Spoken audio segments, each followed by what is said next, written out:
নবীর সিরাতকে আবু লাহাব গ্রহণ করেনি, মিলাদকে করছে কিন্তু সিরাতকে করেনি। আবু জেহেল কিন্তু নবীর মিলাদকে গ্রহণ করছে। নবীর জন্মগ্রহণ করার পরে নবীকে একসময় একটা পাহাড়ের উপরে দাঁড় করায় হাজার হাজার লোকের সামনে বললেন, মক্কার লোকেরা তোমরা ভালো মানুষ দেখেছ? দেখনি। সব তো দেখতেছ আমাদের মতন, সব তো দেখতেছ আমাদের মতো ভুয়া ভুয়া। আজকে তোমাদেরকে এমন একজন যুবককে দেখাবো, আজ থেকে তার নাম হবে আল আমিন। আবু জেহেল কাট্টা কাফের, নবীর মিলাদকে স্বীকার করে নবীকে আল আমিন ডিগ্রি দিছে। জোরে কর কথা ঠিক কিনা? কিন্তু নবীর সিরাতকে মানেনি।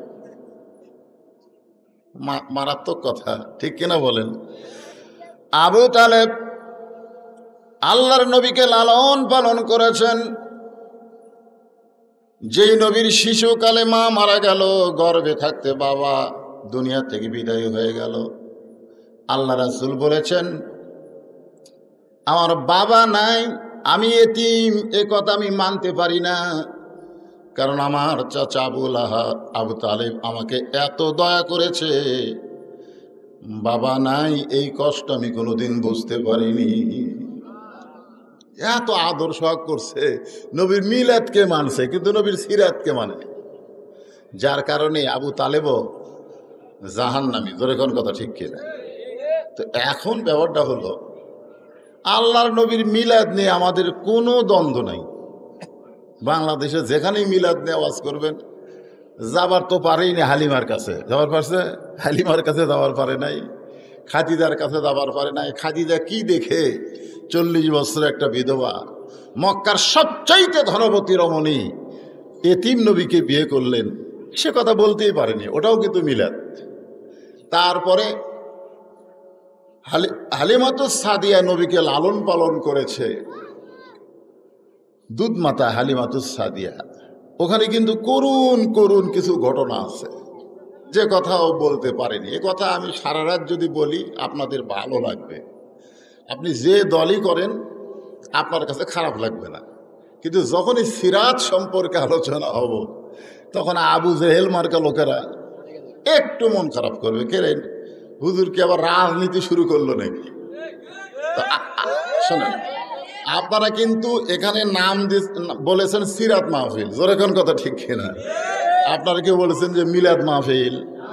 মিলাদ মাহফিলের শেষে তবারক থাকে, সল্লি আলা কয়া খাওয়া দাওয়া করে আমরা চলে যাই। এটা হচ্ছে আমাদের বগুড়াতে মিলাদ মাহফিল।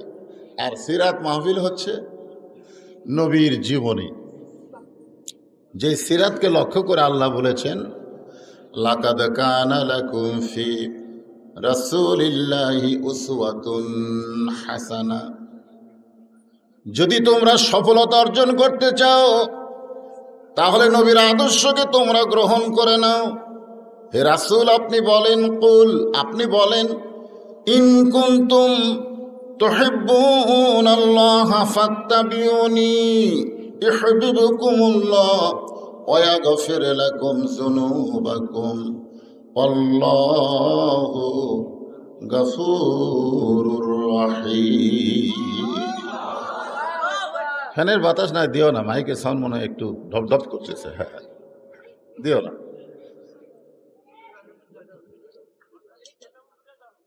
তো এখন আপনাদের কাছে মিলাদ মাহফিলের আলোচনা তো মাশাআল্লাহ হয়েছে, আমি একটু সিরাত নিয়ে কথা বলি।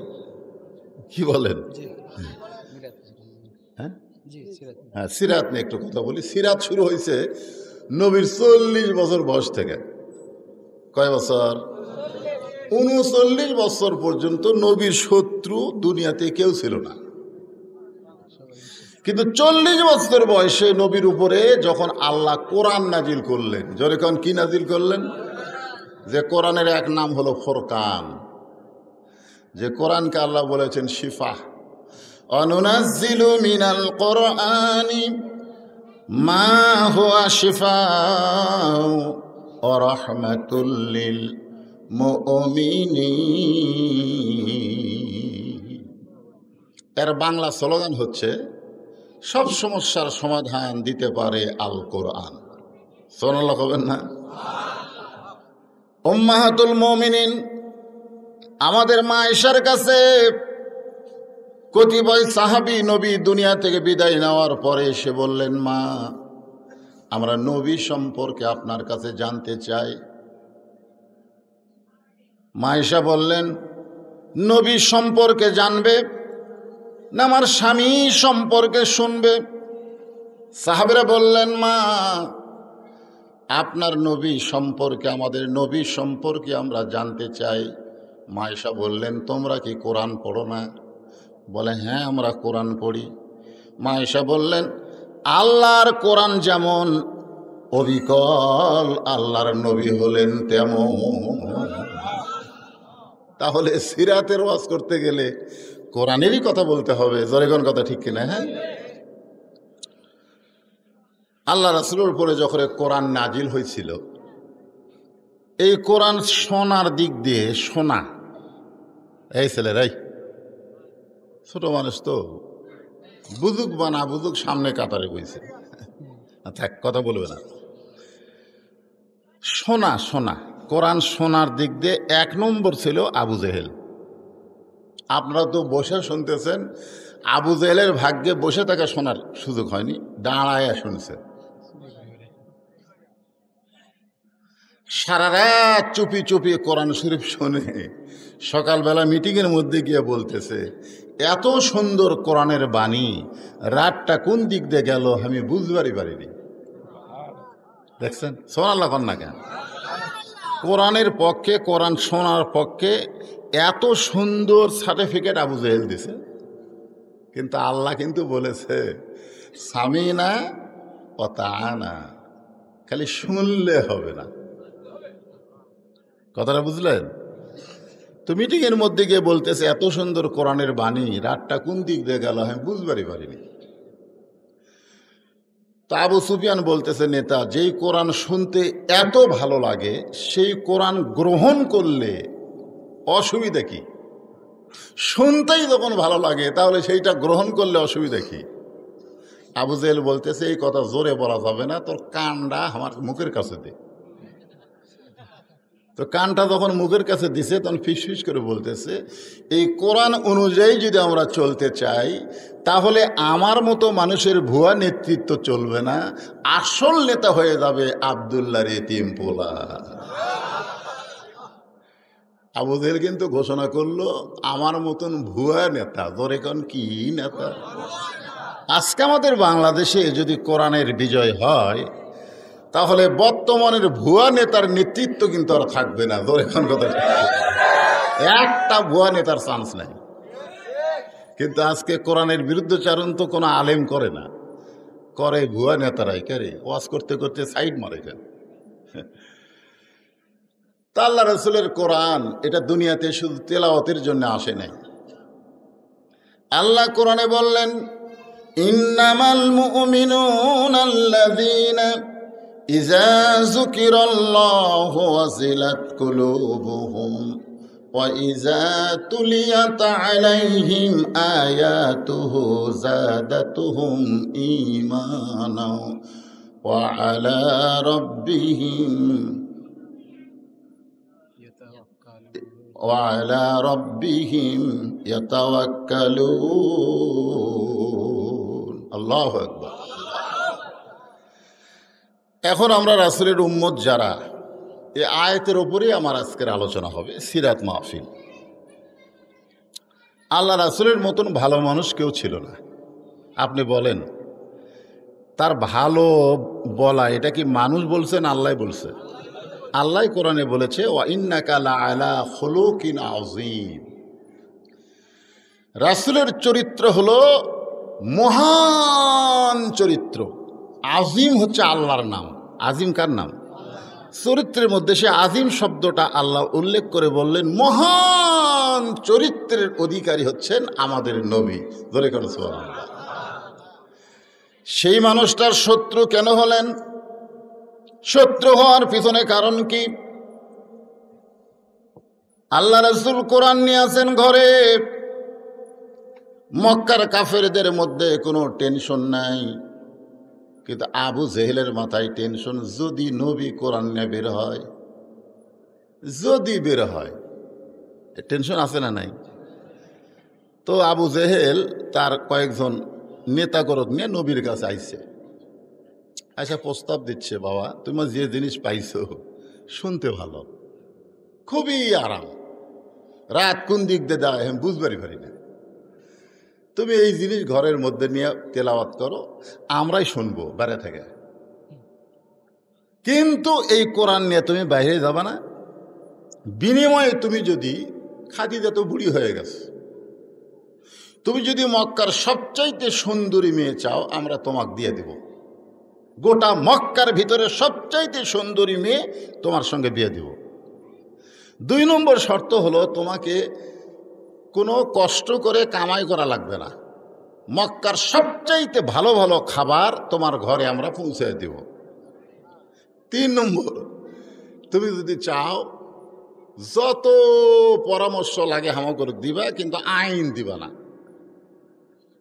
পরামর্শ দিবা কিন্তু আইন দিবা না। তো এখন ব্যাপার হলো, আল্লাহ রাসূল এই কথা শুনে বললেন যে আপনারা যা দিবার চাইলেন সেইটা তো দূরের কথা, যদি আসমানের চাঁদ সূর্য আমার 2 হাতে এনে দেন এই কোরআনের আন্দোলন আমি করবই। কারণ কোরআন তেলাওয়াতের কিতাব নয়, কোরআন পড়ার কিতাব নয়, কোরআন হলো সমাজ পরিবর্তনের কিতাব। জোরে কোন ঠিক ঠিক? তখন তো তারা শত্রু হয়ে গেল যে না, এই তো বার হবি, আজকে মসজিদের মধ্যে আপনি সুন্দর করে কোরআন পড়েন, সব দলের লোকেরা এসে কিন্তু আপনার পিছনে ইক্তেদা করবে। আমি নিজের চোখে দেখছি আওয়ামী লীগ, বিএনপি, জাতীয় পার্টি, জামাত কাতার সোজা করতেছে, জামাত একটু 4 আঙ্গুল পিছনে আছে, আওয়ামী লীগে হাত ধরে টানতেছে, কে ভাই পিছনে কেন রে, আয় আমার পায়ের সাথে পাও লেগে খাড়া হও। বিএনপি একটু সামনে গেছে, আওয়ামী লীগ টান দেখে সামনে দাস রে, কাতার জিনিস না। মসজিদের মধ্যে দেখবেন সব দল এক কাতার, ইমাম কোরআন পড়তেছে, এরা খালি শুনতেছে কিন্তু বুঝতেছে না। যেরকম কথা ঠিক কিনা? এখন এইটা যদি ইমাম বুঝানো শুরু করে দেয়, শুধুমাত্র 50 বছর যিনি কোরআনের সব দোয়া করার কারণে অনেক মসজিদের ইমামতি চলে গেছে, ইমামতি চলে গেছে, চিন্তা করছেন? এখন আপনাদেরকে আমি সেই সিরাত থেকে আলোচনা করতেছি, একটু মনোযোগ দেবেন। কোরআন এবং হাদিসের সমন্বয় আমাদের শোনার দরকার আছে না নাই? হ্যাঁ, আল্লাহ রাসূল আসলে কি, আল্লাহ রাসূল আসলে কি? আমরা অনেকে বলি 12ই রবিউল আউয়াল তারিখে রাসূল দুনিয়া থেকে বিদায় নিয়েছেন, রাসূল দুনিয়া থেকে বিদায় নিয়েছেন, এই কথা আমরা অনেকেই বলি, কিন্তু রাসূল দুনিয়া থেকে বিদায় নেন নাই। আমরা ছোটবেলায় গজল শুনতাম, ইসলামের আলো জ্বলায়া দিয়া নবী ঘুমায়া আসেন সোনার মদিনায়, ইসলামের পতাকা উড়ায়া দিয়া নবী শুইয়া আসেন সোনার মদিনায়। আপনারা কেউ কর পারবেন যে ইসলামের পতাকা উড়ায়া দিয়া নবী মইরা আসেন সোনার মদিনায়? মইরা কর পারবেন? তো তাহলে আপনারা কেন বলেন যে 12ই রবিউল আউয়াল তারিখে নবী মরে গেছে? নবী মরে গেছে এ কথা কোন মুসলমানের মুখে আনাই কবিরা গুনাহ। আজও মুয়াজ্জিন আশহাদু আল্লা ইলাহা ইল্লাল্লাহ সাথে সাথেই আশহাদু আন্না মুহাম্মদ রাসূলুল্লাহ বলতেছে, জোরে কর কথা ঠিক কিনা? আজও কোনো হিন্দু মুসলমান হবার গেলে শুধু লা ইলাহা ইল্লাল্লাহ 1 কোটি বার পড়লেও মুসলমান হতে পারবে না যতক্ষণ মুহাম্মদ রাসূলুল্লাহ উচ্চারণ না করবে। জোরে কর কথা ঠিক।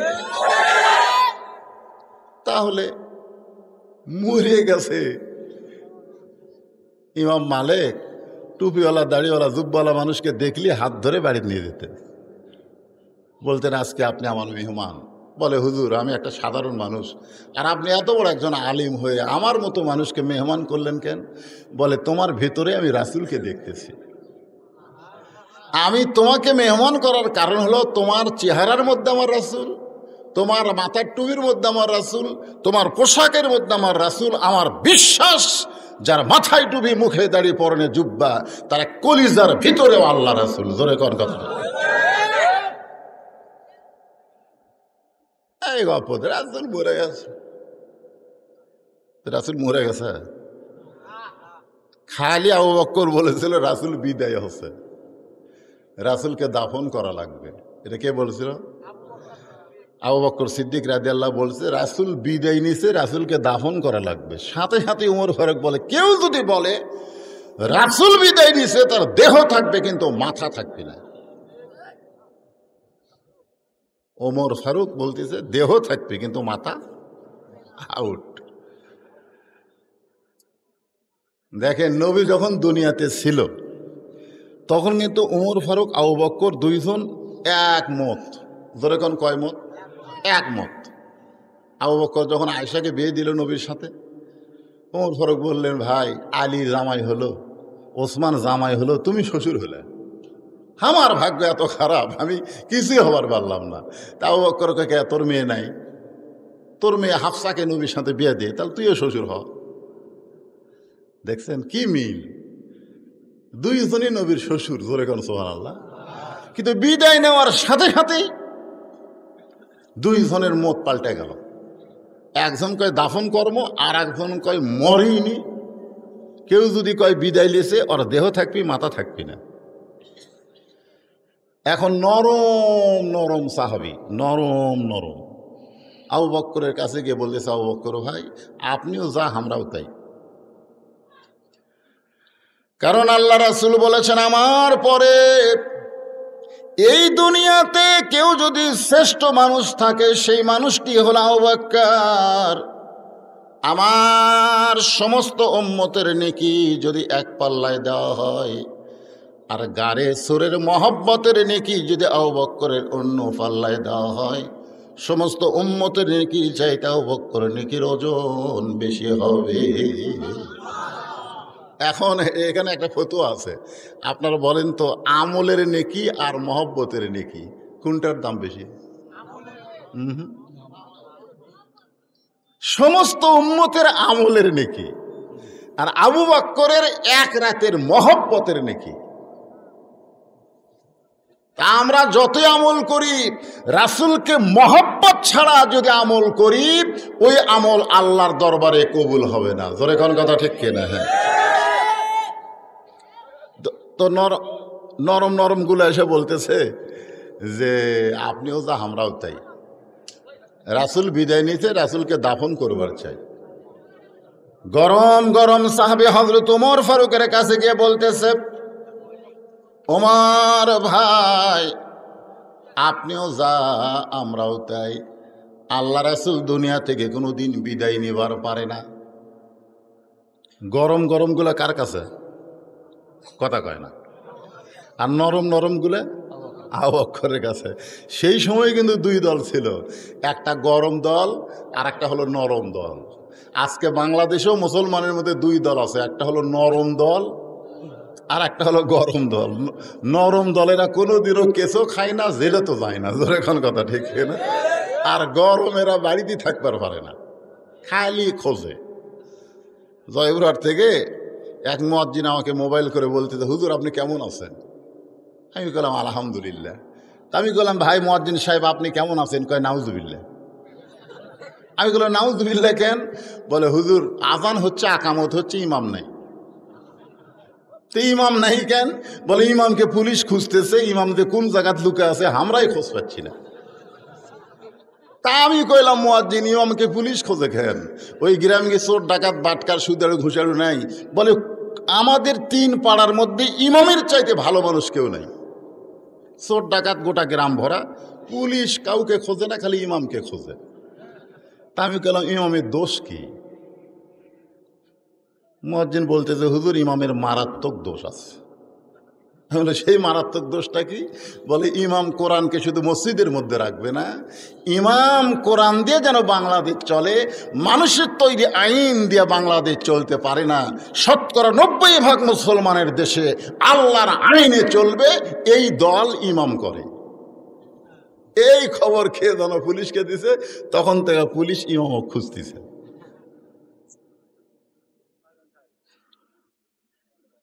দুই দল হয়ে গেছে, একটা হলো নরম দল, একটা হলো গরম দল। এমন সময় আবু যর গিফারি রাদিয়াল্লাহু তাআলা আনহু বললেন, আমরা আবু বকরের দলেও যাব না, আমরা ওমরের দলেও যাব না, আমরা যাব হযরত আলীর কাছে। জোরে কোন কার কাছে? আপনারা কোন তো দল বাড়তেছে না কমতেছে? আল্লাহ রাসূল বলেন আমার বড় ভয় হয়, বনি ইসরায়েলের সময় ৭২ দল হয়েছিল, আর আমার উম্মতের মধ্যে ৭৩ দল হবে। একটা দল জান্নাতি হবে, আর বাকি ৭২ দল জাহান্নামে যাবে। ৭৩ দল হবে। জোরে কোন কত দল হবে? তার মধ্যে একটা দল যাবে জান্নাতে, আর ৭২ দল যাবে জাহান্নামে। সাহাবীরা বললেন, ইয়া রাসূলুল্লাহ, সেই একটা দলকে? আল্লাহ রাসূল চুপ করে থাকলেন। এমন সময় আল্লাহ তাআলা কোরআনের আয়াত নাজিল করলেন, কুনতুম খায়রা উম্মাতিন উখরিজাত লিন-নাসি তা'মুরুনা বিল মা'রুফি ওয়া তানহাউনা আনিল মুনকার। আল্লাহু আকবার, আল্লাহু আকবার। এখন আপনারা আজকে সিরাত মাহফিলে চিন্তা করবেন যে আমরা ৭২-এর মধ্যে আছি না জান্নাতি দলের মধ্যে আছি। একটু চিন্তা করার দরকার আছে না নাই? ধরে কোন হ্যাঁ, একটু চিন্তা করবেন। কষ্ট করে ঘরের মধ্যে বসে আছেন, আর একটু চিন্তা করবেন না। 11 সালে একজন নেতা আমার সঙ্গে হজ করতেছে, কাবা ঘরের চত্বরের মধ্যে গিয়া বলতেছে, লব্বাইক। যারা হাজি আছেন তারা সবাই জানেন, আল্লাহুম্মা লব্বাইক লব্বাইক লা শারিকা লাকা লব্বাইক ইন্নাল হামদা ওয়ান নি'মাতা লাকা ওয়াল মুলক লা শারিকা লাক। তা আমি হাজি সাহেবের হাত ধরে বললাম, ভাই আমি গোটা তালবিয়ার অর্থ শুনবার চাই না, খালি শেষে যেটা করলেন লাকা ওয়াল মুলক লা শারিকা লাক, এর বাংলা কি? তো হুজুর আপনারাও কন, শুনে শুনে আমরাও কই, আর তোর বাংলা জানি না। এই জন্য বাংলাদেশে আরবিতে গড় দোয়া করে আরাম আছে না নাই? আমি বহু নেতার মরার দোয়ার অনুষ্ঠানে আরবিতে গড় দোয়া করি, ওরা না বুঝায় খালি আমিন আমিন করে, বুঝবার পারে না। তো আমি দোয়া করতেছি না, গড় দোয়া করতেছি, জাহান্নামের মধ্যে ঢুকা দিচ্ছি, তারপরে করছে আমিন আমিন। নেতা বলতেছে, হুজুর আপনারা কোন, হামু কই, আর তো বাংলা জানি না। আমি বলি আর বাংলা হলো লাকাওয়াল মুলক লা শারিকা লাক। শব্দের অর্থ হলো রাজনীতির ভিতরে, রাজত্বের ভিতরে একমাত্র আল্লাহ ছাড়া অন্য কাউকে স্বীকার করি না। আপনি হজ করার আগে কি দল করছেন? কিন্তু হজ করার পরে আপনি যদি আল্লাহর দল না করেন, কোনো মানুষের দল করলে আপনার নাম হাজি হবে, কিন্তু আল্লাহর দরবারে কবুল হবে না। তাহলে এখন এই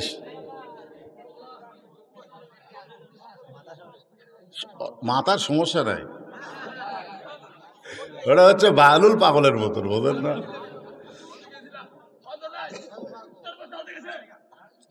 আল্লাহর বান্দার একটু মনোযোগ দিয়ে শোনেন। আবু যর গিফারি রাদিয়াল্লাহু তাআলা বলতেছেন, আমরা আবু বকরের দলেও যাব না, আমরা ওমরের দলেও যাব না, আমরা যাব হযরত আলীর কাছে। জোরে কোন কার কাছে? আলীর কাছে যাওয়ার কারণ হলো আনা মাদিনাতুল ইলমি ওয়া আলিউ বাবুহা। রাসূল বলেছেন আমি হলাম এলেমের শহর, আলী হলেন সেই শহরের দরওয়াজা। দলাদলি না করে মীমাংসা করাই ভালো, ঠিক কিনা কন? আবু যর গিফারি কি দল করার জন্য যাচ্ছে না মীমাংসার জন্য যাচ্ছে? মীমাংসার জন্য কার কাছে যাচ্ছে? আলী কি? আলী কি সাধারণ ব্যক্তি? আলী একজন আলেম। আজকে বাংলাদেশের মীমাংসার জন্যে আমরা সাধারণ নেতার কাছে ধর্ণা ধরিয়ে আলেমের কাছে যাই না। ধরে কোন কথা ঠিক কি না? বউ তালাক দিয়েছে 3টে, চেয়ারম্যান 2 থাপ্পড় দিয়ে কয় আর যান তালাক দিস না। এমন সময় আমি যাচ্ছি, আমাকে কয় হুজুর একটু দোয়া করেন। কিসের দোয়া ভাই? কয় আমরা কাম করছি হুজুর, আপনি খালি দোয়া করেন। বলে কি কাম করছেন? বলে এই ছেলে রাগ করে বউ 3 তালাক দিছে, আমরা 2 থাপ্পড় দিয়ে বউর হাতত দিছি। তা আমি কইলাম ভাই এটা তো ইসলামে জায়েজ নাই, আমি দোয়া করতে পারবো না। তখন বলে হুজুর তাহলে আপনি যান, এই মেম্বার এই তুই দোয়া কর। তাই আমি ফট করছি এর বসলাম। মেম্বার আর দোয়া করার সাহস পায় না। আমি বললাম মেম্বার সাহেব দোয়া করেন। কয় হুজুর আমরা দোয়া করতে পারি, কিন্তু আলেম থাকলে পারি না। আলেমেরা যদি না থাকে তাহলে আমরা দোয়া করতে পারি, আপনি থাকতে আমি দোয়া করে পারবো না। তাহলে বউ তালাক দিয়ে তুমি নেতার কাছে যাবা কেন? তুমি আলেমের কাছে যাবা। ধরে কোন কথা ঠিক কি না? আবু জার গিফারি বললেন আবু বকরের দল হয়ে গেছে, উমরের দল হয়ে গেছে, এখন মারামারি শুরু হবে। ধরে কোন ঠিক কি না? একদল দাফন করবার যাবি, আর একদল লাঠি নিয়ে আসবি। আল্লাহ নবী নূরের তৈরি না মাটির তৈরি, এই নিয়ে আমাদের বাংলাদেশে মারামারি আছে না নাই? ধরে কোন আছে না নাই? আসলে নবী কিসের তৈরি এইটা মীমাংসার দরকার। 2টা দল হলে চলবে না। ওয়াতাসিমু বিহাবলিল্লাহি জামিআ ওয়ালা তাফাররাকু। আল্লাহ বলেছেন তোমরা দলাদলি করো না, বরং তোমরা একত্র হয়ে যাও। তোমরা একত্র হয়ে থাকলে পৃথিবীর কোনো ইহুদি খ্রিস্টান, পৃথিবীর কোনো বৌদ্ধ হিন্দু তোমাদের একটা পশম পর্যন্ত উগলাতে পারবে না। ধরে কোন কথা ঠিক কি না? কারণ মুসলমান হলো বরের জাত, আর কাফের বেঈমান হলো বর যাত্রী। মুসলমান কিসের জাত? বরের জাত। আপনার বিয়ের অনুষ্ঠানে যাননি? আপনারা কোন যাননি? বরের সাথে যাননি? আচ্ছা মধ্যে ঘাটার যায় যদি বর কয় ভাই মেয়ে আমার পছন্দ নয়, আমি বাড়ির যাবো। বর যাত্রী করছে যা তুই যা, আমরা আর বাড়ির যাবো না, আমরা নিয়ত করে বেড়াচ্ছি খাবার নামো। এখন মেয়ে পক্ষের লোকেরা খালি বর খুঁজতেছে, খালি বর খুঁজতেছে। এই তোমরা এতগুলো মানুষ বরকে কয় বর তো মধ্য ঘাটাতে চলে গেছে, আমরা যাইনি, তাড়াতাড়ি খাবার দেন। তখন আপনি বলেন তো মেয়ে পক্ষ খাবার দিবি? এ লাঠি বার কর। এত আয়োজন হয়েছে বরের জন্যে, বর যাত্রীর জন্য কোনো আয়োজন হয়নি। আজকে গোটা পৃথিবী আল্লাহ সাজাইছে মুসলমানের জন্য, কাফের বেঈমানদের জন্য নয়। ধরে কোন কথা ঠিক কি না? আজকে আমরা বর হয়ে কি মুসলমান? আল্লাহর বান্দার একটু মনোযোগ দিয়ে শুনবেন। আবু জার গিফারি হযরত আলীর দরবারে গিয়ে দেখে হযরত আলী আল্লাহর কোরআন তেলাওয়াত করতেছে। হযরত আলী আল্লাহর কোরআন তেলাওয়াত করতেছে। আবু জার গিফারি বললেন আলী ভাই খামাখা কোরআন তেলাওয়াত করে কোনো লাভ নাই, বাহিরে গন্ডগোল লাগছে। যেই নবীর উপরে আল্লাহ কোরআন নাজিল করেছে সেই নবী নিয়ে গন্ডগোল শুরু হয়েছে। খামাখা কোরআন তেলাওয়াত করে কোনো লাভ নাই। খামাখা, খামাখা বোঝেন আমাদের বগুড়ার ভাষা, আপনারা কি করেন? অনেকে কয় অজাতা, অজাতা নামাজ পড়ে লাভ আছে। তোমার বউ স্টার জলসা দেখে, তুমি এশার নামাজ পড়ে বাড়িতে যাচ্ছে, তোমার ঘরের মধ্যে থেকে হিন্দুকে পূজার বাদ্যে হরি হরি হরি হরি লোলো লোলো লোলো করে বাঁচতেছে। এখানে ঘরের ঢুলকি দিয়ে দেখে যে আমার বউ ভারতে স্টার জলসা দেখতেছে, আর স্টার জলসা দেখার কারণে হিন্দুকে নাটকের মধ্যে পূজার বাদ্য আমার ঘরে লোলো লো করে বাঁচতেছে, হরি হরি হরি হরি। আল্লাহ কয় অযথা নামাজ পড়ে তোর কোনো লাভ নাই যতক্ষণ পর্যন্ত তোর বউকে ঠিক করতে না পারবি। তোর কোন কথা ঠিক না? মুসলমানের ঘরে কোরআন তেলাওয়াত হবে, মুসলমানের ঘরে হিন্দুদের পূজার বাদ্য কেন বাজবে? অযথা। অনেকে বলে হুজুর অযথা ওয়াজ করে লাভ কি? অযথা আপনি যেই রাত্রে ওয়াজ করেন সেই রাত্রে ফজরে মুসল্লি ঘুমা যায়। গতকাল মুসল্লি হয়েছিল ফজরে 20 জন, আজকে ওয়াজ শুনেতে ঘুম আসবি, চেতনি পাবি না। মুয়াজ্জিন একলাই না হয় ইমাম আসবি, এই কি অযথা। যে ছেলেরা সিরাত মাহফিল করতেছে, আপনি খুঁজলে দেখেন এদের মধ্যে অনেকে হয়তো মগরিব এশা নামাজ পড়েনি, অযথা। কথা এইরকম অযথা কয়, খামাখা কয়। আপনার অযথা কন না খামাখা কন? খামাখা, খামাখা কোরআন তেলাওয়াত করে লাভ নাই। যেই নবীর উপরে আল্লাহ কোরআন নাজিল করেছে সেই নবীর নিয়ে দ্বন্দ্ব শুরু হয়েছে। এক দল কয় বিদায় নিছে দাফন করব, আর এক দল কয় খালি যদি শুনি বিদায় করছে এই কথা, তার দেহ থাকবে মাথা থাকবে না। হযরত আলী বলতেছেন চলো যাই, সুবহানাল্লাহ, চলো যাই। আবু যর গিফারি বললেন আমরা আসলাম আপনার কাছে, আর আপনি কোথায় যাবেন? আবু বকরের দলে যাবেন না ওমর ফারুকের দলে যাবেন? আমরা আসলাম আপনার কাছে মীমাংসার জন্যে, কিন্তু আপনি বললেন চলো যাই।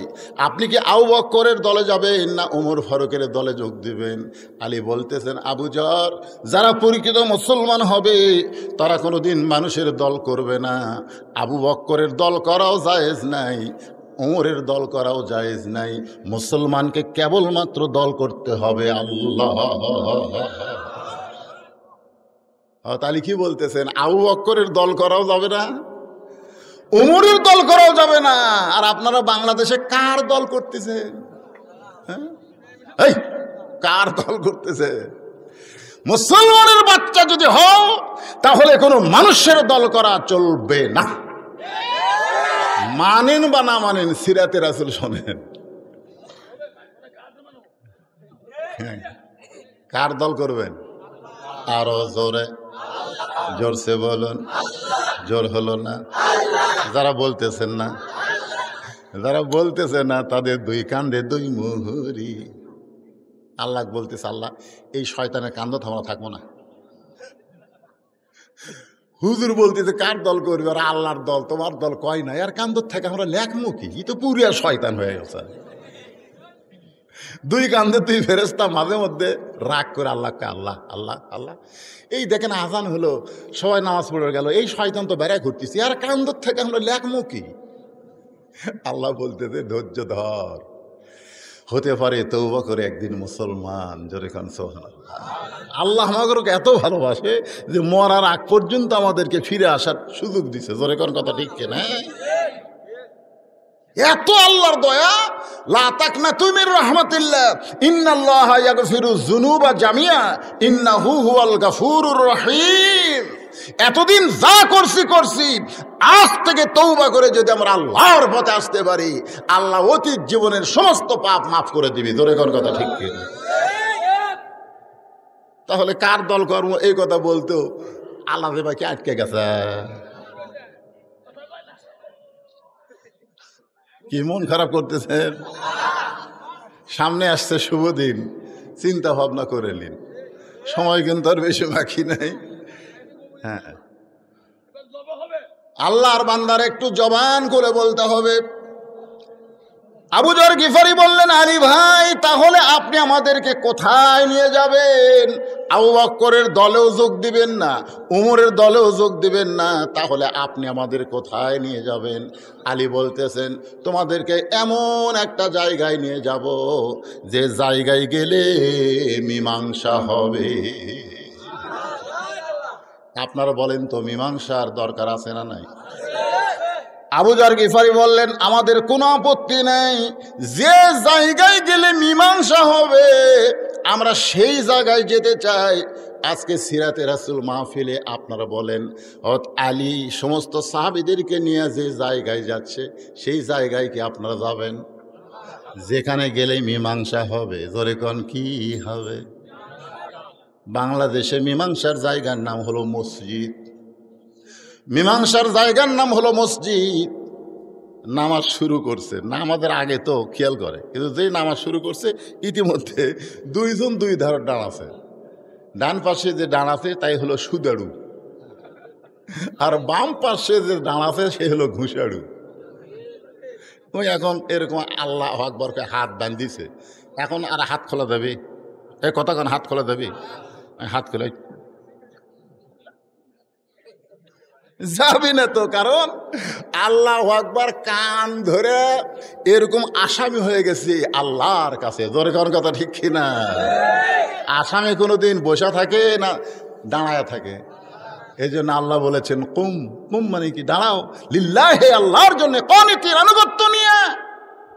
এখন কতকগুলা সারাদিন ঘোরে, 10 কেজি ব্যাগলে বাজার করে, আর মসজিদ যায় সিয়ারত বসে। জোরে কোন কথা ঠিক? সারা জীবন শয়তানি করে বুড়া বয়সে আল্লাহ ধরতে করে। যে মিশিং সবসময় চলে না, হঠাৎ চলাবার চান, চলবি। ওই যৌবন বয়সে নামাজ পড়েনি, ওর হাঁটুর বিয়ারিং টিয়ারিং সব জাম মারছে। এখন উপর হয়েছে শেষদা দিবি, মাজার যে বিয়ারিং আছে, নাট বল্টু আছে, জাম মারছে। ওই এখন ওর চেয়ারত বসে থাকলে এই করতেছে। আমি বলি চেয়ারত যদি নামাজ পড়তে চাও মিয়া, বাড়ির নামাজ পড়ো, মসজিদের মধ্যে চেয়ার চলবে না। কারণ জামাতে নামাজ পড়া যেমন ওয়াজিব, কাতার সোজা করা তেমন ওয়াজিব। জোরে কোন কথা ঠিক? আর কাতার সোজা করতে গেলে পায়ের গোড়ালির সঙ্গে গোড়ালি মিল করা লাগবে। নবীর সিরাত, নবীর সিরাত হলো নবী ততক্ষণ পর্যন্ত কিবলামুখী হয়নি যতক্ষণ পর্যন্ত কাতার সোজা না হয়েছে। নবীর সুন্নত। নবী কিবলামুখী কখন হচ্ছে? যখন দেখে কাতার সোজা হয়ে গেছে, কাতারের মধ্যে ফাঁক ফুক নাই, এক ফাঁক দেখে নবী শয়তান ঢুকতেছে রে, বকরির বাচ্চার মতন শয়তান ঢুকতেছে, ফাঁক বন্ধ কর।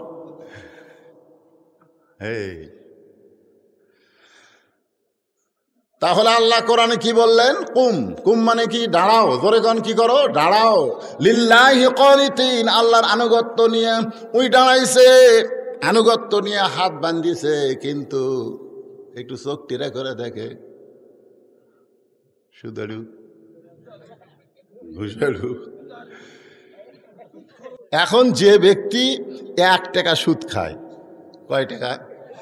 100 টাকা লয়। 1 টাকা যে ব্যক্তি সুদ খায়, নিজের গর্ভধারিণী মায়ের সাথে 42 বার জিনা করার পাপ হয়। সেই সুদেরও আর ডান পাশে দাঁড়াছে, কেবল সালাম ফিরেছে। সালাম ফিরাতেই 2 জনের হাত খপ করে ধরছে। 2 জনে বলতেছে, কে ভাই হাত ধরলি কেন? এই কথাগুলো শোনো, হাত ধরলি কেন? বলে ভাই একসঙ্গে কাতারবদ্ধ হয়ে নামাজ পড়লাম ভাই রে, তোমরা আমার ভাই, একসাথে জান্নাতে যাবার চাই, এই জন্য হাত ধরছি ভাই, একটু খাড়া হও, কোলাকুলি করি। তো ঘোষার বসে থসে, সুদারুক চুলিছে, তুলা কোলাকুলি করতেছে। কোলাকুলি করতে করতে কানে কানে বলতেছে, তুই বলে সুদ খাস, তুই বলে সুদ খাস। ওই তখন খালি নিচের দিকে তাকাচ্ছে, নিচের দিকে তাকায় মনে মনে বলতেছে, এমন জায়গা তুই ধরলু রে, এই ধরা খালি রাস্তার ধরলে তোর আমি চাপা ফাটাতাম। জোরে কোন কথা ঠিক কিনা? কিন্তু এমন জায়গাতে আমাকে ধরলি যেখানে মিথ্যা বলা যাবে না। আমাদের বাংলাদেশে তারা নামাজ পড়ে না, তারাও ঝগড়া লাগলে বলে, বিশ্বাস যদি না করিস মসজিদ ছিয়া কব, চ বিশ্বাস না করিস মসজিদ ছ। আমি কইলাম, কে রে নামাজ পড়িস না, মসজিদের কি বুঝিস? নামাজ না বললে কি হবে হুজুর, মসজিদ আল্লাহর ঘর, এটা আমরা বিশ্বাস করি।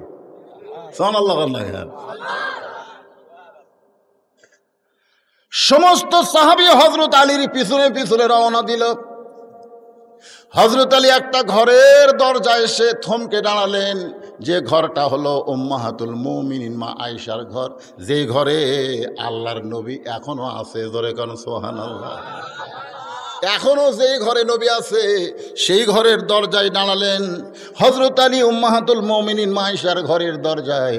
এমন সময় আবু বকর দৌড়ে এসে আলীর ডান হাতখানা ধরে বলতেছে, এত পরে আসলে কেন, এত পরে আসলে কেন? নবী দুনিয়া থেকে বিদায় নিয়েছে, নবীকে দাফন করা লাগবে। কারণ নবী বলেছেন 3টা কাজ তোমরা দেরি করবা না, 3টা কাজ তোমাদের দেরি করা চলবে না। 1 নম্বর হলো মানুষ মারা গেলে তাকে তাড়াতাড়ি দাফন করা লাগবে। 2 নম্বর হলো তোমাদের ছেলে মেয়ে যখন যুবক যুবতী হবে, 18-22 না, যুবক যুবতী যখন হবে, অকাম করার আগে বিয়ার কাম করা লাগবে। অকাম করার আগেই। সরকারি বয়স দিয়েছে ছেলেকে 22, মেয়েকে 18। আরে বাল্য বিয়া, বাল্য বিয়া কাক কয়? এই বাল্য বিয়া কাক কয়? ওই 18 বছর থেকে 13 বছরের মেয়ের সাথে প্রেম করতেছে, এইখানে সরকারের বিয়ে হলো হালাল জিনিস, এখানে বাধা। জোরে কোন কথা ঠিক কিনা? যুবক যুবতী হবে, আল্লাহ রাসূল বলতেছেন ছেলে মেয়ে যখন বিয়ের বয়স হবে বিয়ে দিতে দেরি করা যাবে না। 3 নম্বর হলো, কয়টা করলাম? একটা হলো মানুষ মারা গেলে সঙ্গে সঙ্গে দাফন করতে দেরি করা যাবে না। 2 নম্বর হলো ছেলে মেয়ে যখন বিয়ের বয়স হবে বিয়ে দিতে দেরি করা যাবে না। আর 3 নম্বর হলো কোনো ঋণগ্রস্ত মানুষ টাকা হাতে আসার সাথে সাথে ঋণ পরিশোধ করতে হবে। কয়টা? 3টা কিন্তু রাসূলের সিরাত সুন্নত, খুব খেয়াল করবেন। আবু বকর বলতেছে আলী ভাই, সেই শবে সাদিকের সময় নবী দুনিয়া থেকে বিদায় নিয়েছে, নবীকে দাফন করব কিন্তু পারতেছি না উমরের কারণে। তুমি যদি আমার সঙ্গে থাকো, উমরের বাপেরও ক্ষমতা নাই, বাধা দিবার পারে। আপনারা বলেন তো, আলী যদি আবু বকরের সঙ্গে যায়, উমর ফারুক বাধা দিবার পারবে? তরবারি বার করবি, আলী কবি আয় আয়, দেহ থেকে মাথা কাটবো আয়। এক ওমর লয়, 100 ওমরও হযরত আলীর চেহারা দেখলে ডায়রিয়া শুরু হবে। ধরে কোন কথা ঠিক কিনা? কারণ আলী শুধু আলেম না, আলী হচ্ছে আসাদুল্লাহিল গালিব। কোন যুদ্ধ? এই কোন যুদ্ধ? কামুজ দুর্গের দরজা, বুঝলেন? যে দরজা 10 জন 20 জন 50 জন মানুষ লড়াবার পারে না, সেই দরজা ঢাল বানাছে। সুবহানাল্লাহ কবেন না? হযরত ওমর ফারুক দৌড়ে এসে হযরত আলীর বাম হাত ধরে বলতেছে, আলী ভাই আপনি একজন জ্ঞানী মানুষ, এত দেরি করলেন কেন? আবু বকর বলতেছে, রাসূল বিদায় নিছে, দাফন করতে চাই। আমার বিশ্বাস রাসূল কোনোদিন বিদায় নিতে পারে না, আপনি আমার দলে চলে আসেন। আলী বলতেছেন, আপনারাই হলেন 1 নম্বর 2 নম্বর, আবু বকর হচ্ছে 1 নম্বর, উমর ফারুক কয় নম্বর? আপনারাই হলেন 1 নম্বর 2 নম্বর। আপনারাই যদি ভেজাল করেন তাহলে সাধারণ মানুষ কি করবে? আজকে নবী নূরের তৈরি না মাটির তৈরি, এটা 20 বছর আগে সাধারণ মানুষ জানতো না, কিন্তু আলেমরাই ভেজাল শুরু করে দিয়া সাধারণ মানুষের মন বিগড়ে দিয়েছে। জোরে কোন কথা ঠিক কি না? আপনারাই আলেম, রাসূল নূরের না মাটির, ঘরের মধ্যে সমস্যার সমাধান করেন। এ কোরআনের মাহফিল এসে হাজার হাজার মানুষের সামনে কেন বলবেন রাসূল মাটির তৈরি? কেন বলবেন রাসূল নূরের তৈরি? কেন বলবেন? যেখানে 70,000 নূরের পর্দা, ফেরেশতা জিবরাইলকে আল্লাহ বলতেছে, 1 ধাপ যদি সামনে যাও তোমার অস্তিত্ব পুরা হবে ছাই। জিবরাইল কয়, আল্লাহ আমি নূরের তৈরি, আর নূরের পর্দার মধ্যে আমি ছাই হব কেন? রাসূল যখন একা একা চলে যাচ্ছে 70,000 পর্দার দিকে, জিবরাইল বলতেছেন, ইয়া রাসূলুল্লাহ, মানুষ হলো মাটির তৈরি, জিন হলো আগুনের তৈরি, আর ফেরেশতা হলো নূরের তৈরি। আপনি কিসের তৈরি গো নবী? আপনি যদি আমাকে একটু বলতেন। ফেরেশতা জিবরাইলের কথা শুনে নবী বলতেছে, জিবরাইল আমি কিসের তৈরি সেটা আমি জানি না, যিনি আমাকে তৈরি করেছেন সে আল্লাহ ভালো জানে। এই কথা যদি বক্তারা বলে কোনো ফিতনা হবে? তা আপনি হলেন আবু বকর 1 নম্বর, উমর আপনি হচ্ছেন 2 নম্বর। আপনার 2 জন জ্ঞানজাম শুরু করছেন, এখন 2 দল হয়ে গেছে। আবু বকর বলে, আলী তাহলে কি করব? উমর ফারুক বলতেছে, আলী তাহলে এখন কি করব? আলী বলতেছেন, যেই ঘরের মধ্যে নবী আছে, যেই ঘরের মধ্যে নবী আছে, এই ঘরের মধ্যে আমাদের ঢুকতে হবে। কারণ ভিতরে না ঢুকলে বাহির থেকে ফতুয়া দেওয়া যাবে না। আগে ভিতরে ঢুকে দেখা লাগবে, তদন্ত করা লাগবে নবী বিদায় নিছে না ঘুমায় আছে, এটা তদন্ত করা লাগবে। বাহির থেকে ফতুয়াবাজি চলবি না। জোরে কোন কথা ঠিক কিনা? কোরআন দেখো, রাসূলের হাদিস দেখো, কোনটা সহি কোনটা গায়রে সহি, ঈদে মিলাদুন নবী না সিরাতুন নবী, কোনটা জায়েজ কোনটা হারাম, এটা কোরআন হাদিস দিয়ে আমাদের বুঝতে হবে, যাচাই করা লাগবে। জোরে কোন কথা ঠিক কিনা? ভিতরে ঢোকেন, বাইরে থেকে চিল্লাচিল্লি করেন, ভিতরে ঢোকার প্রয়োজন আছে না নাই? সারাদিন ভিক্ষা করে 2 কেজি চাউল পায়। বউ কয় তোমার সারা জীবন ভিক্ষা করে তাও কিছু হবি না। তো স্বামী কয় তাহলে কি করবো? কয় ভিতরে ঢোকেন। স্বামী কয় কার ভিতরে রে? কয় বাদশাহ শাহজাহানের রাজ দরবারের ভিতরে ঢোকেন। তাহলে বাদশাহ শাহজাহানের কাছে নিজের গরিবের কথা কয়ে দেখেন, এমন দেওয়া দিবি 2-4 বছর বসে থাকে খাবে। এ বেরিয়া ঘোরেন। ওই বইয়ের বুদ্ধি শুনে বাদশাহ শাহজাহানের কাছে যাবি, যা দেখে বিশাল দরজাতে একজন দারোয়ান লাঠি নিয়ে খাড়া আছে।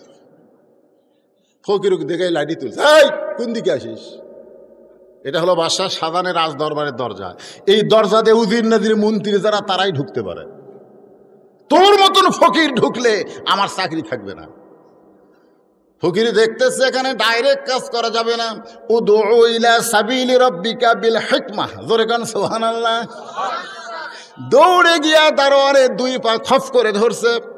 2 পা ধরে 2 টোটা চোখের পানি দারোয়ানের পায়ে পড়ছে। দারোয়ান লাঠি ফেলে দিয়ে বলতেছে, ভাই তুইও যা আমিও তাই। তুই ভিক্ষা করে খাস আর আমি দরজা পাহারা দিয়ে খাই, আমাদের মধ্যে কোনো তফাৎ নাই। ফকির বলতেছে তাহলে দরজা খুলে দাও। দারোয়ান বলতেছে, পাগল, আরো 16টা দরজা আছে, প্রত্যেকটা দরজায় একটা করে দারোয়ান লাঠি নিয়ে দাঁড়ায় আছে। আমি তোরে ছাইড়া দিলে ওই দারোয়ানগুলা ছাড়বে না। ফকির বলতেছে খালি তুমি ছাড়া দাও, পরের দারোয়ান ছাড়বে কি ছাড়বে না সেটা আমার ব্যাপার। প্রথম দরজার দারোয়ান ঠাট্টা করে দরজা খুলে দিছে। ঠাট্টা বোঝেন না? যা পরের দারোয়ানের পিটন খাই এমনি বার হবি। ওই দরজা খোলা বা ভিতরে ঢুকেছে। দ্বিতীয় দরজার দ্বারা লাঠি তুলে বলতেছে, ফকির ঢুকলা কেমনে? হ্যাঁ ফকির ঢুকলা কেমনে? ফকির বলতেছে, কেমনে ঢুকলাম যদি জানবার চাও তাহলে প্রথম দরজার দারোয়ানের কাছে যাও। আমার পরিচয় শুনে কাঁপতে কাঁপতে দরজা খুলে দিয়েছে। দ্বিতীয় দারোয়ান চিন্তা করে, এর যদি পরিচয় না থাকবে তাহলে প্রথম দরজার দারোয়ান দরজা খুলবে কেন? খামাখা আমি দরজা বন্ধ করে চাকরি নষ্ট করব না, ফকিরের চেহারায় সিআইডি হতে পারে। সুবহানাল্লাহ। এইভাবে দারোয়ান সমস্ত দরজা পাড়ি দিয়ে রাজ দরবারের ভিতরে ঢুকেছে। ইমাম গাজ্জালি বলেন, মুসলমান তোমাদের কয়েকটা দরজা আছে, তার মধ্যে প্রথম দরজা হলো মৃত্যুর দরজা। মৃত্যুর দরজায় কলেমা পড়তে পড়তে, কলেমা শাহাদত পড়তে পড়তে যদি মরতে পারো, কবর বলো, হাসর বলো, মিজান বলো, ফুলসিরাত বলো, আর কোনো দরজায় তোমাদেরকে আটকানো হবে না। অফতিহাত আবু আবুহা সালামুন আলাইকুম তিবতুম ফাদখুলুহা খালিদি। একে রাজ দরবারের মধ্যে ফকির। প্রধানমন্ত্রীর সাথে দেখা। প্রধানমন্ত্রী বলতেছে, কি বলি, এতগুলো দরজা পাড়ি দিয়ে যেই বেটা ভিতরে ঢুকছে কি বলি। ফকির বলতেছে, মুখ বন্ধ করে আজুস করে বাদশাহ শাহজাহান কুটি। সুবহানাল্লাহ। প্রধানমন্ত্রী চমকে উঠছে, ওরে সর্বনাশ, আমরা সম্রাট জাহাপনা বলে সম্বোধন করি আর এই বেটা কয় বাদশাহ শাহজাহান কুটি। কাঁপতে কাঁপতে বলতেছে, বাবাজি আপনাকে চিনি না। বলে চিনার দরকার নাই, বাদশাহ কোথায় আগে সেটা কর। বলো ওই ছোট্ট ঘরের ভিতরে। ফকির ছোট্ট ঘরের কাছে গিয়ে দেখে দরজা বন্ধ। একটা জানালার পাল্লা দিয়া ভিতরে তাকায় দেখে একজন মানুষ 2 হাত তুলে কাঁদতেছে আর বলতেছে, ও বাদশার বাদশাহ, তোমার দরবারে আমি ফকির। 2 চোখ দিয়ে দর দর করে পানি পড়তেছে। ফকির মনে মনে কয়, এতদিন বাহির থেকে মনে করেছিলাম বাদশাহ শাহজাহান, কিন্তু আজকে ভিতরে ঢুকে দেখলাম তুইও যা আমিও তাই। এটা ভিতরে না ঢুকলে বোঝার উপায় নাই। জোরে কোন কথা ঠিক কিনা?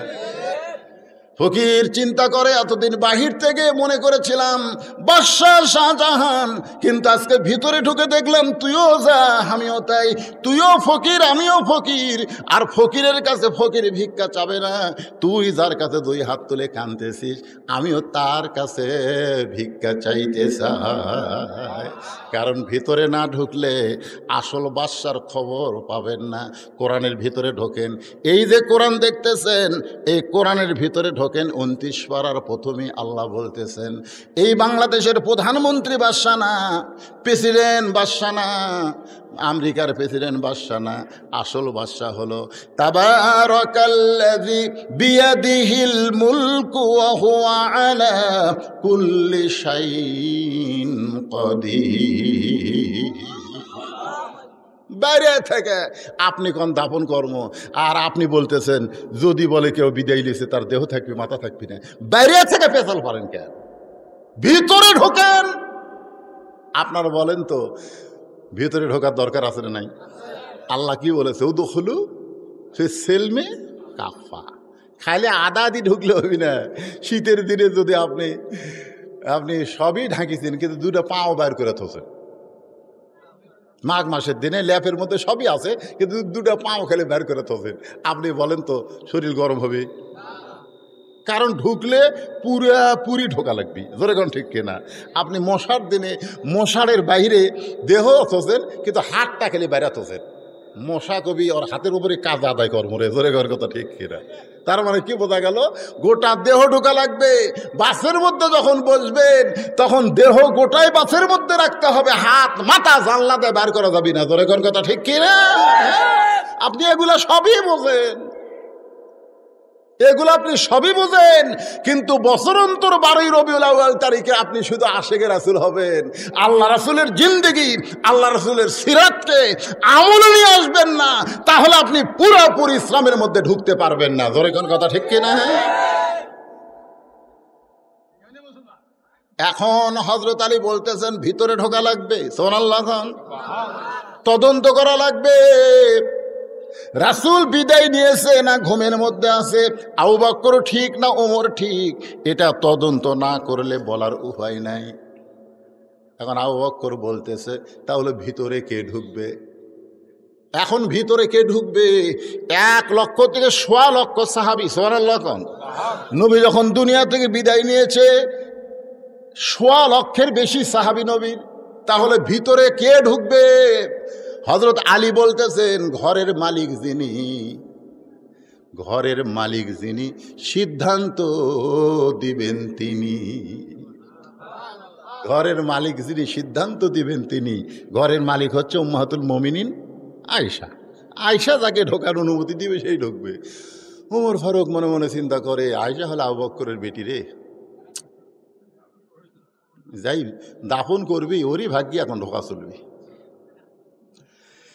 হযরত আলী বলতেছেন মা, আপনারা সকলে বলেন মা। নবীর বউ আমাদের কে হয়? উম্মাহাতুল মুমিনিন। হযরত আলী বলতেছেন মা, নবীর সিরাত এবং সুরত নিয়ে বাহিরে গ্যাঞ্জাম বেঁধে গেছে মা। এখন আপনার কাছে আমরা সিদ্ধান্ত চাচ্ছি, নবী বিদায় নিছে না ঘুমের মধ্যে আছে, এটা তদন্ত করার জন্য একজন সাহাবী ঢুকবে। আপনি এখন কাকে সিদ্ধান্ত করবেন? মা আয়েশা হিকমতের সাথে বললেন নবীর মাদ্রাসার 1 নম্বর ছাত্র যিনি, তদন্তের দায়িত্ব পাবেন তিনি। 6 লক্ষ হাদিসের হাফেজা। সুবহানাল্লাহ। এই শালা আসাদ নূর কয় যে 6 বছর বয়সে নবী আয়েশাকে বিয়ে করছে। কে রে শয়তান, তুই জানিস না? 6 বছর বয়সে বিয়ে করলেও 9 বছর বয়সে নবীর সংসারে আইছে। আল্লাহ জানে যে নবী বিদায় নিয়ে নবীর উম্মতের মধ্যে অনেকগুলো মহিলা উম্মত থাকবে, তারা তো নবীর কাছে পুরুষের কাছে যাইতে পারবে না, তারা মা আয়েশার কাছে শিক্ষা গ্রহণ করবে। এই জন্য কোনো পুরুষ যেটা পারে নাই সেটা মা আয়েশা পারছে। সর্বপ্রথম কোরআনের হাফেজ, সর্বপ্রথম 6 লক্ষ হাদিসের হাফেজ। আদরে খান সুবহান। কি মনে করছেন? এখন মা আয়েশা যেই কথাটা বললেন, কোনো জ্ঞানতাম আছে? কোনো হিংসা আছে? কোনো ফেতনা আছে? বললেন নবীর মাদ্রাসার 1 নম্বর ছাত্র যিনি, তদন্তের দায়িত্ব পাবেন তিনি। সমস্ত সাহাবী চিল্লায় বললেন নবীর মাদ্রাসার 1 নম্বর ছাত্র হলেন আবু বকর। ওমর ফারুকও বলে আবু বকর, ওসমানও বলে আবু বকর, আলীও বলে আবু বকর। সমস্ত সাহাবী একমত এক নম্বর ছাত্র হলেন আবু বকর। এখন আবু বকর মা আয়েশার দরজায় গিয়ে বলতেছে, আসসালামু আলাইকা ইয়া রাসূলুল্লাহ। সালামটা শিখেন পারে। আমি গেছিলাম মৌলভীবাজার 1 বছর ওয়াজ করবার, তো সব বলতেছে হুজুর দোয়ার আগে একটু কিয়াম করা লাগবে। কিয়াম কিয়াম করে কি করা লাগবে? কয় রাসূল সালাম দেওয়া লাগবে। আমি কিভাবে? বলি ইয়া নবী সালাম আলাইকা ইয়া রাসূল সালাম। আমি বললাম সম্পূর্ণ হারাম। আমাকে হুজুর দলিল কি? আমি দলিল হলো আসসালামু ক্বাবলাল কালাম, কোনো কথাবার্তা বলার আগেই দেওয়া লাগবে সালাম। কেউ যদি বলে হুজুর আসসালামু আলাইকুম, সালাম হবে না, আগে সালাম তারপরে হুজুর বলা লাগবে। জোরে কোন কথা ঠিক কি না? কেউ যদি বলে চেয়ারম্যান সাহেব আসসালামু আলাইকুম, সালাম হবে না, কারণ আগে সালাম তারপরে চেয়ারম্যান সাহেব বলা লাগবে, কারণ আগে সালাম তারপরে কালাম। জোরে কোন কথা ঠিক কি না? তাহলে ইয়া নবী আগে কয়া পরে সালাম দিলে রাসূলের হাদিসের খেলাফ হয়ে যাবে। এই জন্য আবু বকর সালাম দিলেন, আসসালামু আলাইকা ইয়া রাসূলুল্লাহ, আসসালামু আলাইকা ইয়া হাবিবাল্লাহ। সালাম দিতে আপনাদের আপত্তি আছে? কারণ সিরাত মাহফিল তো সবাই সালাম দেন। আসসালামু আলাইকা ইয়া রাসূলুল্লাহ। একদল ফেরেশতা আছে, আপনি যেই মাত্র নবীকে সালাম দিলেন সঙ্গে সঙ্গে নবী রওজার পাশে গিয়ে বলবে, ইয়া রাসূলুল্লাহ ইসলামপুরে তোমার সিরাত মাহফিল হচ্ছে, তোমার পাগল উম্মতেরা অত দূর থেকে তোমাকে সালাম দিয়েছে, আমরা ফেরেশতারা সেই সালাম তোমাকে পৌঁছাইয়া দিলাম। 3 বার সালাম দিছে, আসসালামু আলাইকা ইয়া শাফিউল মুসলিমিন। সুবহানাল্লাহ বলেন। আয়েশা একটু দরজা খুলে দে মা, একটু দরজা খুলে দে। যেই মাত্র মা আয়েশা দরজা খুলেছে, একটু মনোযোগ দিয়ে শুনবেন সিরাত মাহফিল। যেই দরজা খুলেছে সঙ্গে সঙ্গে আবু বকর রাদিয়াল্লাহু ঢুকছে। মা আয়েশা দরজা বন্ধ করে দিলেন। দরজা বন্ধ করে খফ করে বাবার হাত ধরছে। হাত ধরে বলতেছে, বাবা কোথায় যাবেন? বলে নবী তদন্ত করব, নবী তদন্ত করব। বিদায় নিছে না ঘুমের মধ্যে আছে? আয়েশা বললেন, বাবা নবী তদন্ত করার আগে আমার 3টা প্রশ্নের উত্তর দেওয়া লাগবে। আবু বকর বলে, তোমার আবার কি প্রশ্ন? 1 নম্বর প্রশ্ন হলো, আপনি 6 বছর বয়স আমাকে কার সঙ্গে বিয়ে দিয়েছেন? মানুষের সাথে না নবীর সাথে? 6 বছর বয়সে একটা মেয়ে কিছুই বোঝে না, আর সেই বয়সে একটা মেয়েকে আপনি বিয়া দিলেন, মানুষের সাথে দিছেন না নবীর সাথে দিছেন? এটা হলো 1 নম্বর প্রশ্ন। 2 নম্বর প্রশ্ন হলো, ও বাবা 6 বছর বয়সে আয়েশাকে বিয়ে দিলেন নবীর সাথে, এটা আয়েশার জন্য দিছেন না আপনার জন্য দিছেন? এটা হলো আমার 2 নম্বর প্রশ্ন। আপনি যে আমাকে 6 বছর বয়সে বিয়া দিছেন এই মহামানবের সাথে, এটা আমার জন্য বিয়া দিছেন না আপনার জন্য বিয়া দিছেন? এটা হলো আমার 2 নম্বর প্রশ্ন। 3 নম্বর প্রশ্ন হলো, বাবা আপনি কি কোরআনকে দাফন করতে পারবেন? আল্লাহর কোরআনকে কি আপনি কবর দিবার পারবেন? আবু বকর চমকে বলে, আয়েশা কি বলতেছিস? কোরআন কি কোনোদিন দাফন করা যায়? কোরআন কি কোনোদিন কবর দেওয়া যায়? আয়েশা বললেন, বাবা আপনি হলেন বাহিরের মানুষ আর আমি হলাম ভিতরের মানুষ। জোরে কোন সুবহানাল্লাহ। আপনি যতই 1 নম্বর ছাত্র হন, আপনি হলেন বাহিরের আর আমি হলাম ভিতরের। নবী দরজা খুলে বসে আছে, এমন সময় মা আয়েশা ঘরের মধ্যে ঢুকছে। সঙ্গে সঙ্গে নবী দাঁড়িয়ে গেলেন, আয়েশার সম্মানে দাঁড়ালেন না। নবী দাঁড়িয়ে দরজা জানলা বন্ধ করে দিলেন। মা আয়েশা থরথর করে কাঁপতেছে। রাসূল বলতেছে, আয়েশা কেন কাঁপতেছো? বলে, হুজুর আপনার জুতার পরশে মেরাজের রজনীতে আল্লাহর আরশ ধন্য হয়ে গেছে, সেই নবীর সঙ্গে যদি কোনো বেয়াদবি হয়। রাসূল বলেন, আয়েশা একজন নবীর জুতার পরশে আল্লাহর আরশ ধন্য হয়েছে, একজন নবীর জুতার পরশে। আয়েশা বলে, হুজুর আপনি তো সেই নবী। রাসূল কয়, আয়েশা রে তুমি পাগলি হয়ে গেছো, যতক্ষণ দরজা জানলা খোলা ছিল ততক্ষণ আমি সেই নবী ছিলাম, কিন্তু দরজা জানলা যখনই বন্ধ করেছি আমি আর নবী নাই আয়েশা, আমি হলাম স্বামী আর তুমি আমার বিবি। কাঁপো কেন? আসো আসো। মা আয়েশা দৌড়ে এসে নবীর বুকের মধ্যে মাথা ঢুকায় বলতেছে, আল্লাহ রে এতদিন জানতাম আমার নবী বিশ্ব নবী, আজকে নিজের চোখে দেখলাম আমার নবী হলেন পৃথিবীর শ্রেষ্ঠ স্বামী। জোরে কোন সুবহানাল্লাহ। নবী বুকের মধ্যে নিয়ে আস্তে করে পিঠের উপর একটা ঠাসি দিছে। নিজের বউকে বুকের মধ্যে নিয়ে পিঠে ঠাসি দেওয়া সুন্নত, সিরাত শুনবেন না? এ কয়দিন ঠাসি মারছেন? আমি কিন্তু নিজের বউয়ের কথা কছি। আবার 14 ফেব্রুয়ারিতে প্রেমিক এক ঠাসি মারেন না, নিজের বউ বুকের মধ্যে লিয়ে দেখেন, কথা দিয়ে আর সিরিয়াত শোনেন, এর লিয়ে এরকম একটু ঠাসি ঠাসি মারতে যেই সঙ্গে সঙ্গে আল্লাহ কয়, জিবরাইল, এ জিবরাইল, জিবরাইলকে আল্লাহ লব্বাইক, আমি আপনার কাছে আছি তো। কি কন? তাড়াতাড়ি কোরআন নিয়ে নবীর কাছে যা। নবী ঘরের মধ্যে যে আমল শুরু করছে, আমি আল্লাহর আরশ পর্যন্ত খুশি হয়ে গেছে। জোরে কোন সুবহানাল্লাহ।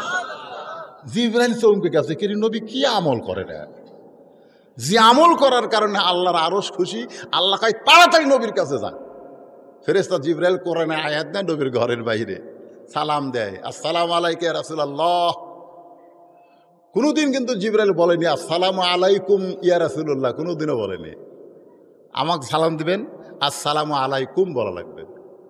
আর নবী সালাম দেবেন, আসসালামু আলাইকা বলা লাগবে। আরবিতে 1 বছর 2 বছর বহু বছর আছে। কা হলো 1 বছর, কুমা হলো 2 বছর, আর কুম হলো বহু বছর। আমাকে সালাম দিতে আসসালামু আলাইকুম বলতে হবে, কারণ আমি একলা না, আমার 2 কান্দে 2টা ফেরেশতা আছে। সুবহানাল্লাহ বলে। আর নবীকে সালাম দিতে কা বলার কারণ হলো, নবী একলাই, নবীর কান্দে কোনো ফেরেশতা নাই। যেই নবীর পায়ের তালুতে জিব্বা বের করে জিবরাইল সুরবুরি দিয়ে চেতন করে মেরাজে নিয়ে যায়, সেই নবীর কান্দে চড়ার যোগ্যতা কোনো ফেরেশতার নাই। জোরে কোন কথা ঠিক না? সৈয়দ রাসূল তো বহু শুনছেন, এই পয়েন্ট শুনছেন? একবার হযরত বেলাল বলতেছে, ইয়া রাসূলুল্লাহ, আমরা কবরে গেলে মুনকির নাকির আমাকে 3টা প্রশ্ন করবে। জোরে কোন কয়টা? কিন্তু আপনি যখন কবরে যাবেন, মুনকির নাকির আপনাকে কয়টা প্রশ্ন করবে?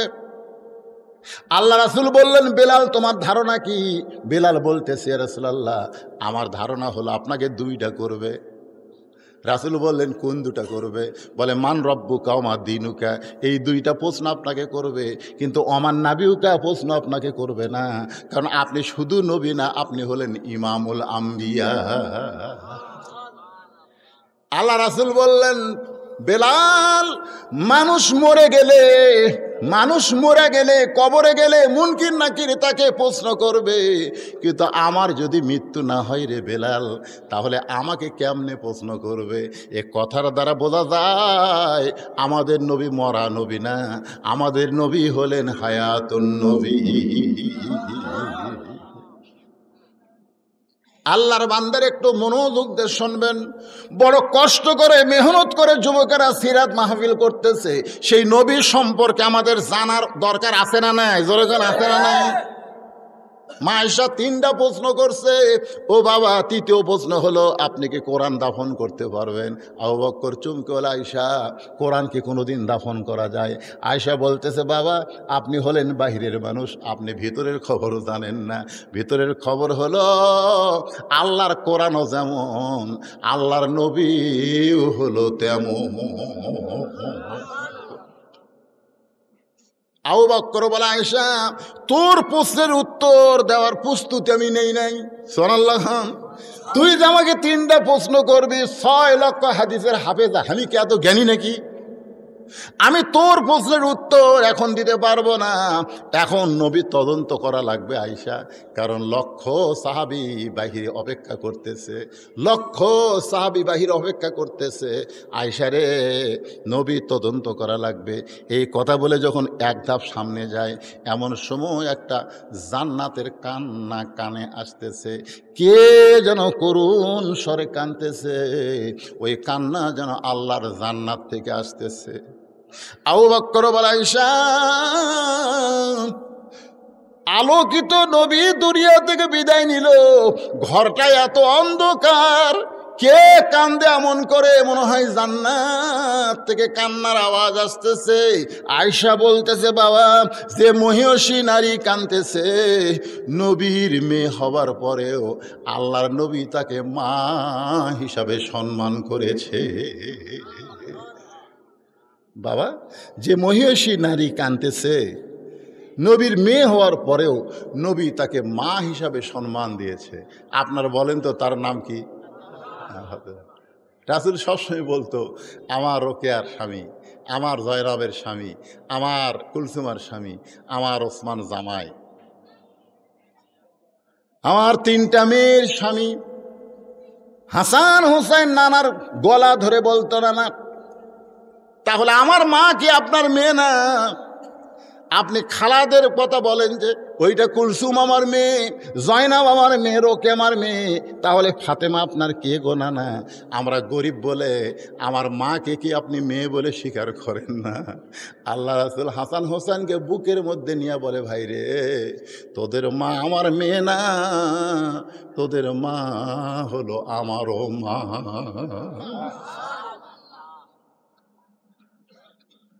নবীর 3টা বিবি নবীর কাছে বসে আছেন। নবী যখন বিবির কাছে থাকেন তখন কিন্তু নবী হিসাবে থাকেন না, স্বামী হিসাবে থাকেন। সুবহানাল্লাহ খান। 3টা বউয়ের নাম হলো উম্মে সালমা, সাউদা আর আয়েশা। 3টা বউ নবীর সঙ্গে হাসি খুশি গল্প করতেছে। এমন সময় নবীর মেয়ে ফাতেমা ঘরের মধ্যে ঢুকছে। যেই ঘরের মধ্যে ফাতেমা ঢুকছে, সঙ্গে সঙ্গে বসা নবী দাঁড়িয়ে বলতেছে, মা আপনি কষ্ট করে কেন আমার ঘরে আইলেন? আমাকে ডাকলি তো আমি আপনার ঘরে ঢুকতাম। আয়েশা নবীর জুব্বা টেনে ধরে বলতেছি, ইয়া রাসূলুল্লাহ, আপনার মেয়ে ঘরের মধ্যে ঢুকলো আর আপনি বসা নবী দাঁড়িয়ে গেলেন। আপনি তাকে মা সম্বোধন করলেন, আপনি সম্বোধন করলেন, ও নবী গো, এমন করে কেন সম্মান করলেন? আল্লাহ রাসূল বললেন, আয়েশা, দুনিয়ার সবাই জানে ফাতেমা আমার মেয়ে, কিন্তু আমি নিজের চোখে দেখেছি ফাতেমা হইল আমার মা। আয়েশা 6 লক্ষ হাদিসের হাফেজা নবীকে চেপে ধরে বলতেছে, ইয়া রাসূলুল্লাহ, ফাতেমা আপনার মেয়ে আমরাও জানি, মা হইল কেমনে, একটুকু আমাদের বলবেন না? আল্লাহ রাসূল বললেন, তাহলে শোনো। তাইফের ময়দান থেকে সিরাতে রাসূল তাইফের ময়দান থেকে রক্তমাখা শরীর নিয়ে কলেমার দাওয়াত দিয়া নবী আমার গোটা দেহ রক্তাক্ত করছে। আজকে বাংলাদেশে কলেমার দাওয়াত দেয়, যদি বলে ভাই কিসের দাওয়াত, কয় কলমার দাওয়াত দেই। কয় বছর হলে দাওয়াত দেন? বলে আমার 20 বছর হয়ে গেছে, 20 বছর কলমার কাজ করতেছি। দিকে পাঞ্জাবি খোলেন তো, কোনো দাগ আছে নাকি? পাঞ্জাবি খুলে দেখে তেল তেলা, তাহলে কি কলমার দাওয়াত দেশ? তেল তেলা শরীর কেড়ে। সারা জীবন ডিসি আসিল, এসপি আসিল, বুড়া বয়সে দেখে সুদের টাকা ঘুষের টাকা খাইয়া ঢাকাত কয়েকটা বাড়ি বানায়, এখন চিল্লাত বের হচ্ছে, জোরে ঘনকাত বের হচ্ছে। আল্লাহর বান্দারা একটু মনোযোগ দিয়ে শোনেন। তাবলীগ বাল্লিগু আন্নি ওয়ালাউ আয়াত, একটু মনোযোগ দিয়ে শোনেন। তাবলীগের কথা কোরআনেও আছে, হাদিসেও আছে। ওমান আহসানু কাওলাম মিম্মান দা ইলাল্লাহ ওয়া আমিলা সালিহান ওয়া ক্বালা ইন্নানি মিনাল মুসলিমিন। রক্তাক্ত শরীর নিয়ে যখন ঘরের মধ্যে নবীর 3টা মেয়ে একসাথে ঢুকছে। কয় মেয়ে? রোকেয়া, জয়নাব আর কুলসুমা ঘরের মধ্যে ঢুকি বলতেছে, বাবা আপনাকে বললাম আমাদের মা খাদিজা কয়েকদিন আগে দুনিয়া থেকে বিদায় নিছে, আপনি তাইফে যান না বাবা, তাইফের মানুষ ভালো না। এই দেখেন এত পাথর আপনাকে মারছে, গোটা দেহ রক্তাক্ত হয়ে গেছে, এই কষ্ট আপনি কেমনে সহ্য করবেন? 3টা মেয়ে নবীকে বলতেছে, এই কষ্ট আপনি কেমনে সহ্য করবেন?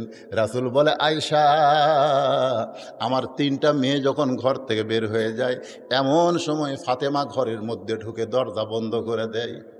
ফাতেমা ঘরের মধ্যে ঢুকে দরজা বন্ধ করে দেয়। আল্লাহ রাসূল বললেন, ফাতেমা দরজা বন্ধ করলি কেন?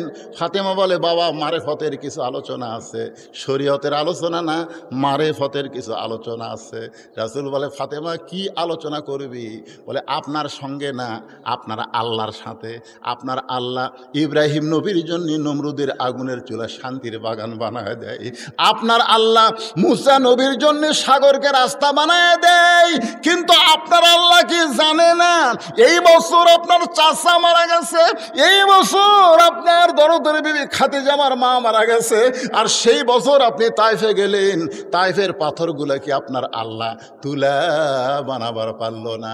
ওরা পাথর মারলো, কিন্তু এই পাথর যদি আপনার গায়ে তুলা হয়ে লাগতো তাহলে গা দিয়া রক্ত বের হতো না।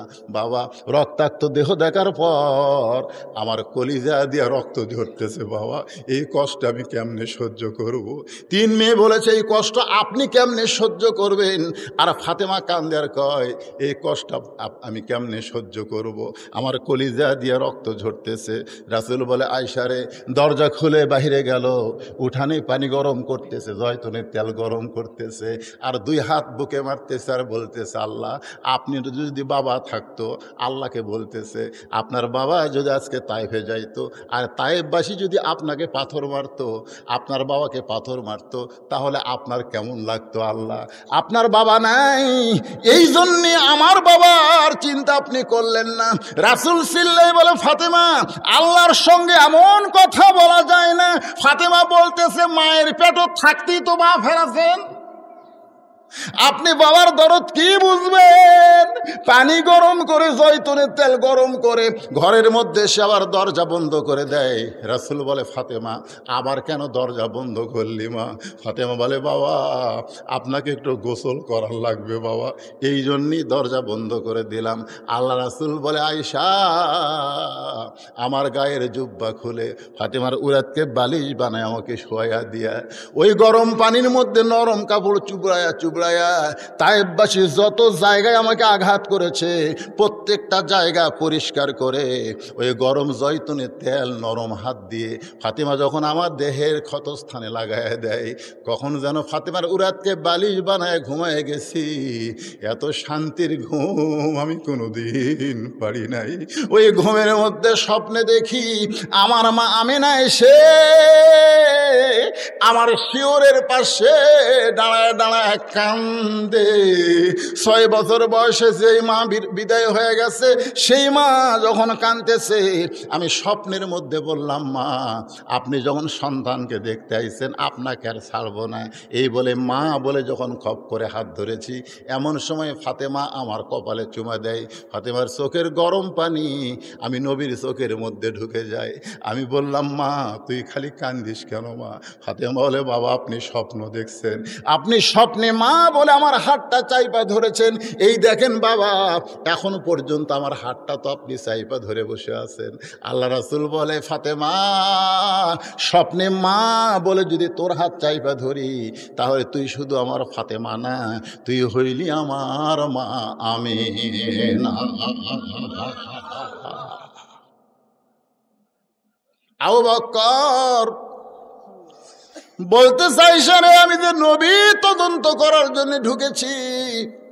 আয়েশা বললেন ফাতেমা, তুমি হলা পর্দানিশী, আমার বাবা হলো পরপুরুষ, আমার বাবা যখন নবী তদন্ত করবে তুমি একটু অন্দর মহলে যাও, জোরে কোন সুবহানাল্লাহ। আবু বকর 1 নম্বর মানুষ, সে মানুষ হলো পরপুরুষ, জোরে কোন কি পুরুষ? কথা কয় না, কি পুরুষ? এখন আমাদের বাংলাদেশে অনেক মুরিদের বইয়ের কাছে পীর সুপুরুষ, মুরিদের বইয়ের কাছে পীর বাবা, এটা বাবা, এটা বাবা, বাবা। আবু বকরের মতন 1 নম্বর মা বোনেরা যারা পর্দা আছেন শোনেন, মাইশা বলতেছেন আমার বাবা হলেন পরপুরুষ, তুমি একটু অন্দর মহলে যাও, কারণ দুনিয়াতে যত নারী আছে সমস্ত নারীর পর্দা একত্র করলে মা ফাতেমার পর্দার সমান হবে না, জোরে কোন ঠিক কিনা? এই জন্যে প্রত্যেকটা মাওলানা সানি খুতবায়ে জুমার দিনে বলে সাইদাতুন নিসায়ে আহলুল জান্নাহ ফাতেমাতুজ জোহরা, জোরে কোন না সুবহানাল্লাহ। গভীর রাত্রে আলীকে বুকের মধ্যে নিয়ে ফাতেমা কাঁদতেছে। আলী কয় কান্দো কেন? স্বামীকে বুকের মধ্যে নিয়ে কেউ কান্দে, বলে আল্লাহ আমার দোয়া কবুল করছে গো।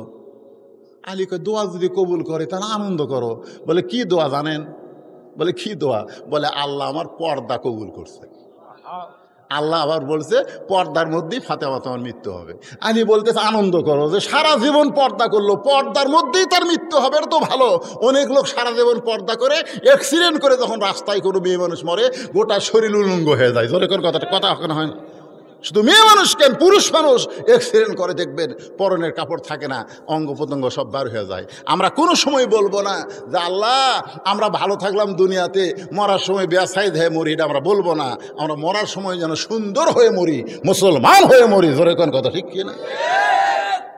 ফাতেমা বলে স্বামী গো, কান্দার কারণ হলো পর্দার মধ্যে আমার মৃত্যু হবে, সেই মৃত্যুটা আজকে রাতে আল্লাহ দিয়া দিবে। যেই মাত্র বলেছে আজকে রাতেই মৃত্যু হবে, গাছের গোড়া কাটলে গাছটা যেমন পড়ে যায়, আলী তেমন পড়ে গেছে ঘরের মাঝে। মা ফাতেমা মুস্কি মুস্কি হাসতেছে। জোরে খান সুবহানাল্লাহ। যিনি গভীর রাত্রে দুনিয়া থেকে বিদায় নেবেন, দুনিয়ার থেকে বিদায় নেওয়া কিন্তু শোক সংবাদ না। মুসলমানের জন্য দুনিয়া হলো জেলখানা, আর মরার পরে ঠিকানা হবে জান্নাত। সুবহানাল্লাহ খান। ফাতেমা মুস্কি মুস্কি হাসে, স্বামী কান্দে, বউয়ের মরার কথা শুনে স্বামী কান্দে, আর বউ মুস্কি মুস্কি হেসে স্বামীর কপালে একটা চুমা দিয়ে বলে স্বামী গো, আপনি হলেন আসাদুল্লাহিল গালিব, আপনি হচ্ছেন সবচাইতে বড় জ্ঞানী। মরার খবর শুনে আপনি কেন কাঁদতেছেন? আপনি কি জানেন না আসলে যাইতে হবে? এই কথাটা সকলেই, যুবক যারা আছে, এই যুবক এই সেই রকম মোবাইল চলাই রে। এখনকার যুবকেরা নষ্ট হয়ে গেছে, তা ঠিক কিনা বলেন? এই মোবাইলের কোক নষ্ট করছে। এই যুবকদের আমি বলতেছি, তোমরা একটু জবান খুলে বলো বাদান আসলে। সবাই বলে সুন্দর করে, আমি যেই বলবো আসলে আপনারা একটু সুর দিয়ে বলবেন যাইতে হবে। আসলে বিশ্বাস করেন, বিশ্বাস করেন, কখন যাবেন? খালি গল্প করে অমুকের ফাঁসি হলো রে, অমুকের ফাঁসি হলো রে। কে রে পাগলা, অমুকের ফাঁসি হলো, তমুকের ফাঁসি হলো, তোর যে মৃত্যু হবি রে। ফাঁসির তারিখ আছে কিন্তু মরার কোনো তারিখ নাই। জোরে কোন কথা ঠিক না? হ্যাঁ, যে অমুক তারিখে ফাঁসি হবি, ফাঁসির আগে সাইজ হয়ে তারপরে ফাঁসির যাবি।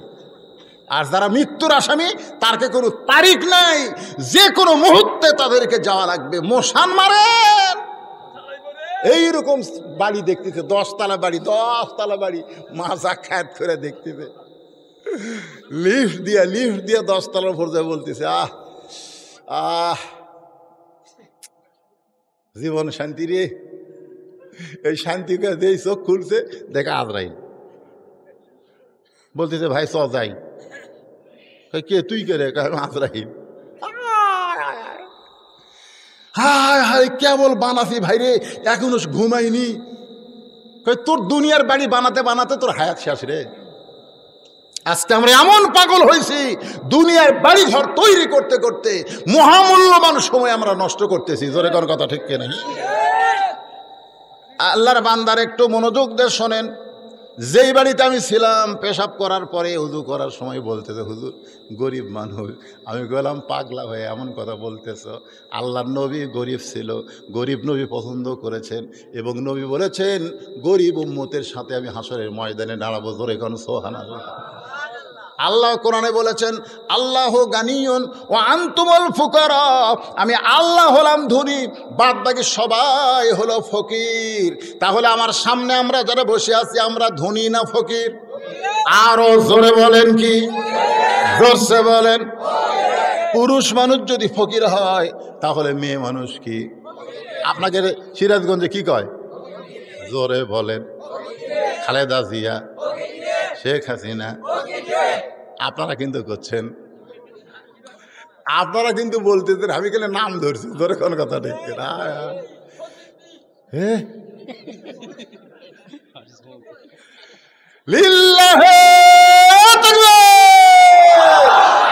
কোরআনের পক্ষে কথা বলতে আল্লাহর বান্দাদের কোনো আপত্তি নাই, সে প্রধানমন্ত্রী হোক আর সাবেক প্রধানমন্ত্রী হোক। জোরে কর কথা ঠিক কিনা?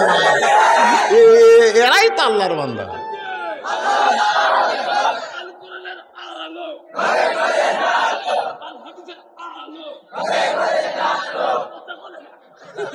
মাশাআল্লাহ মাশাআল্লাহ। আল্লাহর বান্দারা বিরক্ত হচ্ছেন? একটু মনোযোগ দিয়ে শোনেন। গভীর রাত্রে আমার মা বোনেরা যারা পর্দার অন্তরালে, তাদের জন্য একটু ওয়াজ করার দরকার আছে না নাই? সিরাতে রাসূলের মধ্যে হয়তো তাদের ওয়াজ না পাইলে, মা ফাতেমা কিন্তু সিরাতের বাহিরে না, নবীর মেয়ে, নবীর মা, সেই মা ফাতেমার কথা বলতেছি।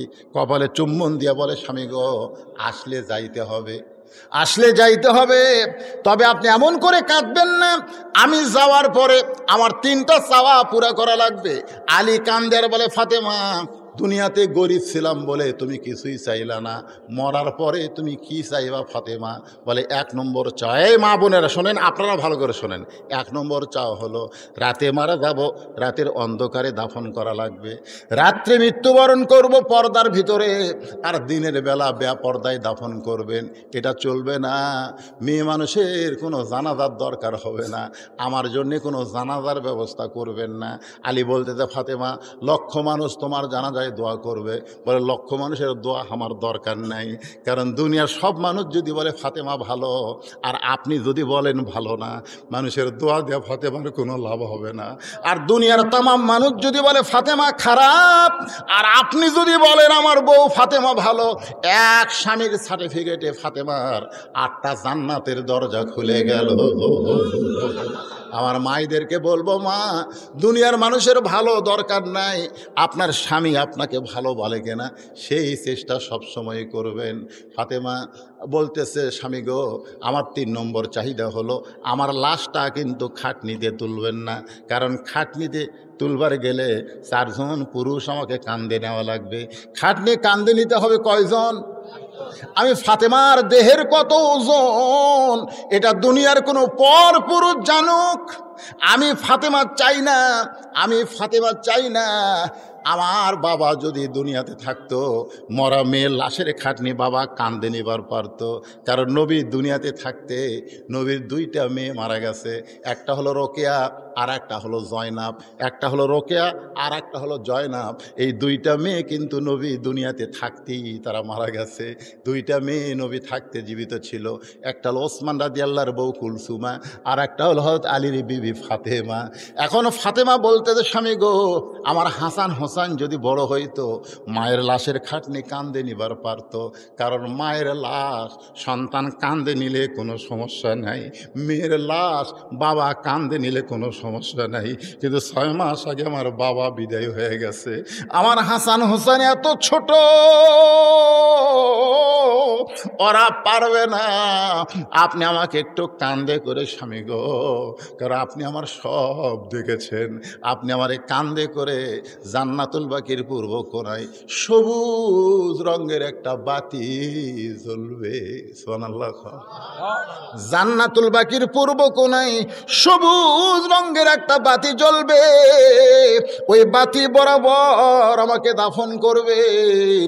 আবু যর গিফারি কবর খুঁড়তে গেছিল কিন্তু পারে নাই, হযরত আলী ফাতেমাকে কান্দে করে নিয়ে গভীর রাত্রে জান্নাতুল বাকির গোরস্থানে দাফন করে 2টা হাত আল্লাহর দিকে তুলে বলতেছে, আল্লাহ, শুধু কষ্ট দিয়েছি নবীর কলিজার টুকরা, কত ধনী ধনী যুবকেরা ফাতেমাকে বিয়ে করতে চাইছিল, কিন্তু তুমি আল্লাহ ঘটকালি করে আমি গরিবের সঙ্গে ফাতেমার বিয়ে হলো, দুনিয়ার জীবনে সুখ দিবার পারিনি। আল্লাহ, আজকে গভীর রাত্রে কবরে দাফন করে তোমার কাছে কান্দি, আমার ফাতেমাকে তুমি কবুল করে না। এই দোয়া করার পর সঙ্গে সঙ্গে তাকায় দেখে সামনে কয়েকটা পুরাতন কবর, এইমাত্র ফাতেমার কবর দিয়ে কবরের সামনে দোয়া করতেছে।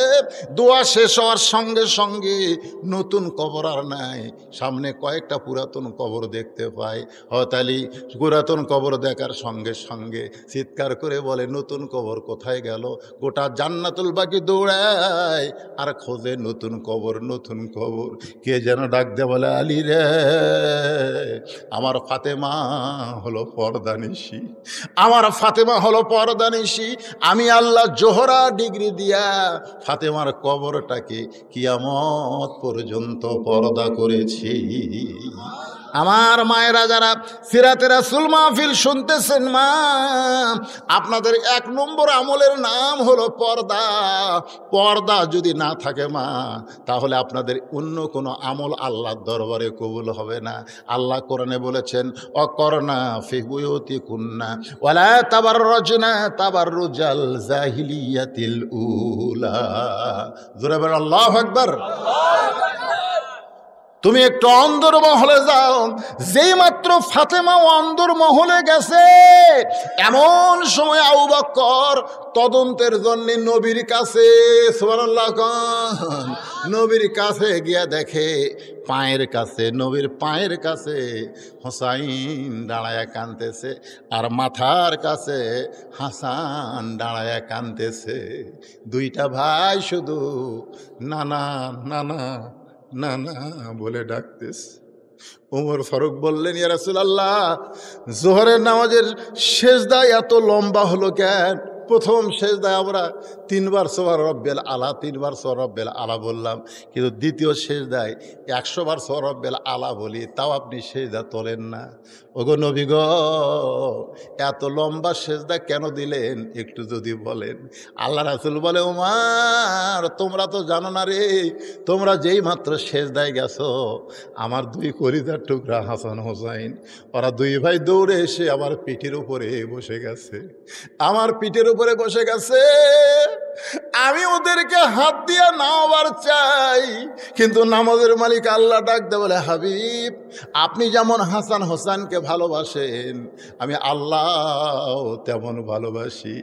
আপনার 2 নাতি যতক্ষণ পিঠের উপরে থাকবে, আপনি সেজদা তুলবেন না।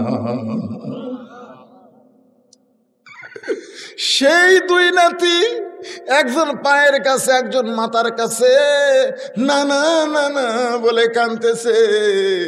ও নানা, এত রাগ করে কেন ঘুমাইছো গো নানা? একটা বার কি কথা বলবো না? আবু বকরকে দেখার সঙ্গে সঙ্গে হাসান হোসাইন দৌড়ে এসে 2 হাত চেপে ধরে বলতেছে, ওগো নানার সাহাবী, সকাল থেকে পর্যন্ত নানা নানা বলে ডাকতেছি, নানা কথা কয় না। নানার কপালে চুমা দিলাম, তাও নানা কথা কয় না। নানার মুখে চুমা দিলাম, তাও নানা কথা কয় না। ওগো নানার সাহাবী, আমরা নানার কাছে যখন দুষ্টামি করতাম, তখন নানা আমাদেরকে বলতো, হাসান হোসাইন আয়, তোদেরকে একটা মহামানবের জীবনে শোনাবো। আমরা 2 ভাই যখন বসতাম, তখন আমার নানা বলতো, হাসান হোসাইন আমার একজন সাহাবী কত বড়, তোরা কি জানিস? আমরা বললাম, নানা আপনি না বললে কেমনে জানবো? আমার নানা বললেন, হাসান হোসাইন শোন, 6 মাস আগে বলেছিলাম একদিন গভীর রাত্রে মক্কা থেকে মদিনায় যাওয়া লাগবে, তুমি সজাগ থেকো। 6 মাস আগে বলেছি, 6 মাস পরে গিয়া গভীর রাত্রে খালি ঠোকা মারছি, সঙ্গে সঙ্গে দরজা খুলে দিয়েছে। গাড়ে সুরের ভিতরে আমার শরীর দুর্বল হয়ে গেল, আমি তার উরাতকে বালিশ বানায় ঘুমিয়ে গেছি। সে ঘুমায়নি রে হাসান হোসাইন, একটা সিদ্দিরের মুখে পা লাগায় দিলে বিষাক্ত সাপ তাকে কয়েকবার কামড় মারছে, তার চোখের পানি আমার গালে পড়ে আমি চেতন পাইছি। হাসান হোসাইন কান্দের বলে, না সেই সাহাবী কে গো নানা, যে জীবনের চাইতে তোমাকে বেশি ভালোবাসে? নানা বললেন, হাসান হোসাইন সেই মহামানব হলো আমার আবু বকর। হাসান হোসাইন বলে, না আবু বকর আপনার কথা এতবার আবার নানা বলেছে, নানা গল্প করেছে, আজকে নানা এমন ঘুম কেন দিল? আপনি মেহেরবানি করে একটু নানাকে ডাক দেন। আবু বকর আস্তে করে হাঁটু গেড়ে বসে নবীর কপালে একটা চুমা দিলেন। নবীর কপালে একটা চুমা দিয়ে বললেন, উমর তুমি যা বলেছ ঠিক বলেছ, আমিও তোমার সঙ্গে একমত। সুবহানাল্লাহ জোরে কর। হযরত উমরকে লক্ষ্য করে আবু বকর ঘরের মধ্যে বলতেছে, উমর তুমি যা বলেছ ঠিক বলেছ, আমিও তোমার সঙ্গে একমত। হাসান হোসাইন 2টা হাত এমন ভাবে ধরেছে, আবু বকর ঘর থেকে বের হয়ে যাচ্ছে। আয়েশা কান্দে আর বলে, বাবা 6 বছর বয়সে বিয়ে দিলেন, 9 বছর বয়সে সংসারে আসলাম, আর 18 বছর আমাকে ছেড়ে নবী দুনিয়া থেকে চলে গেল, আমার জীবনের কি হবে? আবু বকর কোনো কথা বললেন না। হাসান হোসেন দুইটা হাত চেপে ধরে আছে। দরজা খুলে যখন বের হয়েছে, সমস্ত সাহাবী চিল্লায় বলতেছে, তদন্তের রিপোর্ট কি? দাফন হবে না ডাক দিলে চেতন পাবে? চিল্লায় বলে, রে নবীর সাহাবীরা, তোমরা কি জানো না দুইজন আমার হাত ধরে আছে? এরা কে? এদের কি তোমরা চিনো না? এরা হলো সাইদুস শাবাবে আহলেল জান্নাহ, হাসান হোসাইন রাদিয়াল্লাহু তাআলা আনহুমা। জান্নাতি যুবকদের সরদার হবে দুইজন, একটা হলো হাসান আর একটা হলো হোসাইন। দুইজন সর্দার, জান্নাতের সর্দার আমার দুই হাত ধরে আছে। আমি তদন্ত করেছি, কিন্তু এদের সামনে আমি রিপোর্ট দিবার পারবো না। আমি রিপোর্ট দেওয়ার দায়িত্ব এই দুই সন্তানের বাপকে দিয়ে দিলাম। আবু বকর বলতে চালি, রে হাসান হোসেনকে নিয়ে আমি চলে গেলাম, এখন সাহাবীদের সামনে নবী তদন্তের রিপোর্ট তুমি দিয়া দাও। সুবহানাল্লাহ খান। তদন্ত করলো কে? আর রিপোর্ট দিবার কয়টা? আলী। কেন বলতেছে যে জান্নাতের যুবকদের দুই সর্দার আমার হাত ধরছে, এদের সামনে রিপোর্ট দেওয়া যাবে না। এখন হযরত আলী রিপোর্ট দিবি। এই রিপোর্ট কোরআন থেকে আমি আপনাদের সামনে আয়াত বলে তারপরে বাংলা বলবো। আপনারা শুনবেন না? কারা কারা শুনবেন? আল্লাহকে একটু হাত দেখান তো দেখি। লিল্লাহু তাকবীর। হাত নামান। আজকে বলেন তো, সিরাতে রাসূল মাহফিলের সাথে আলোচনা ঠিক আছে? নবী সম্পর্কে যদি না জানি, কিসের সিরাতে রাসূল? কিসের সারাত? কে রে? এটা কে রে? আপনারা শোনেন, এই যুবকেরা যে এই মাহফিল করতেছে, এই মাহফিলের কি আপনার পক্ষে না বিপক্ষে? কারা কারা পক্ষে? দুই হাত তোলা, আল্লাহকে একটু দেখান তো দেখি। লিল্লাহু তাকবীর। হাত নামান। এরা আমাকে কুরবানি ঈদের পরে দাওয়াত দিয়েছিল, 3 দিন পর। কুরবানি ঈদের 3 দিন পরে দাওয়াত দিয়েছিল। কঠিন বৃষ্টি, তো বৃষ্টির মধ্যে ওরা মাহফিল করতে পারেনি। তা আমাকে বলতে, হুজুর যে হারে বৃষ্টি হচ্ছে কি করা যায়? আমি বললাম, বাবা মাহফিল বাতিল করো, পরে সুযোগ মতো একটা ডেট নিও। এরপরে কিন্তু বহু রোদ গেছে, যায়নি। এরা তার মধ্যে ডেট নেয়নি। কয়দিন হল বৃষ্টি শুরু হচ্ছে, এরই মধ্যে যে আর আবার ডেট নিয়ে যাচ্ছে। আমার তো আসমানে বৃষ্টি থেকে ভয় লেগে গেল। একবার বৃষ্টির মধ্যে গেল রে, আবার তো যাবি। কিন্তু আল্লাহর কি রহমত, 2 দিন হলে আর বৃষ্টি হচ্ছে না। সুবহানাল্লাহ। তার মানে বোঝা গেছে যুবকেরা আর যাই করুক, গান বাজনা করবে না। এই সিরাতে রাসূল মাহফিল প্রতি বছর করবে। আপনারা অবশ্যই জানেন, আমি বদরুল রশিদ এই সিরাজগঞ্জে বহু মাহফিল করছি। এই ছোট মাহফিলকে আমি করছি, এরা প্রচার করেনি, জায়গা হবে না দেখে। তো আজকে আপনাদের কাছে আমি ওদের পক্ষ থেকে আমি বলতেছি যে সিরাতে রাসূল মাহফিলকে টিকায় রাখার জন্য আপনারা যদি 10 টাকা, 20 টাকা, 50, 100 টাকা করে একটু আল্লাহর রাস্তায় খুশি খুশি দিতেন, তাহলে ছেলেদেরকে বলতাম তোমরা একটু ব্যাগলা ভিতরে যাও। ছেলেরা আছে? নাই? এইগুলো সবাই যদি 10 টাকা, 20 টাকা করে দেয়, খুব ক্ষতি হবে। আপনারা দিলে এই মাহফিলের জন্য একটা সুবিধা হবে।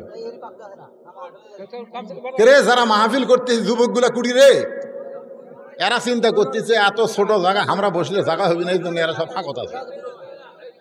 হ্যাঁ, ভিতরে ঢোকো বাবা, ঢোকো। গেঞ্জি খোলা লাগবে না, এরকম পাঞ্জাবি ধরলে হবে, গেঞ্জি ধরলে হবে। ঢোকো, ভিতরে ঢোকো।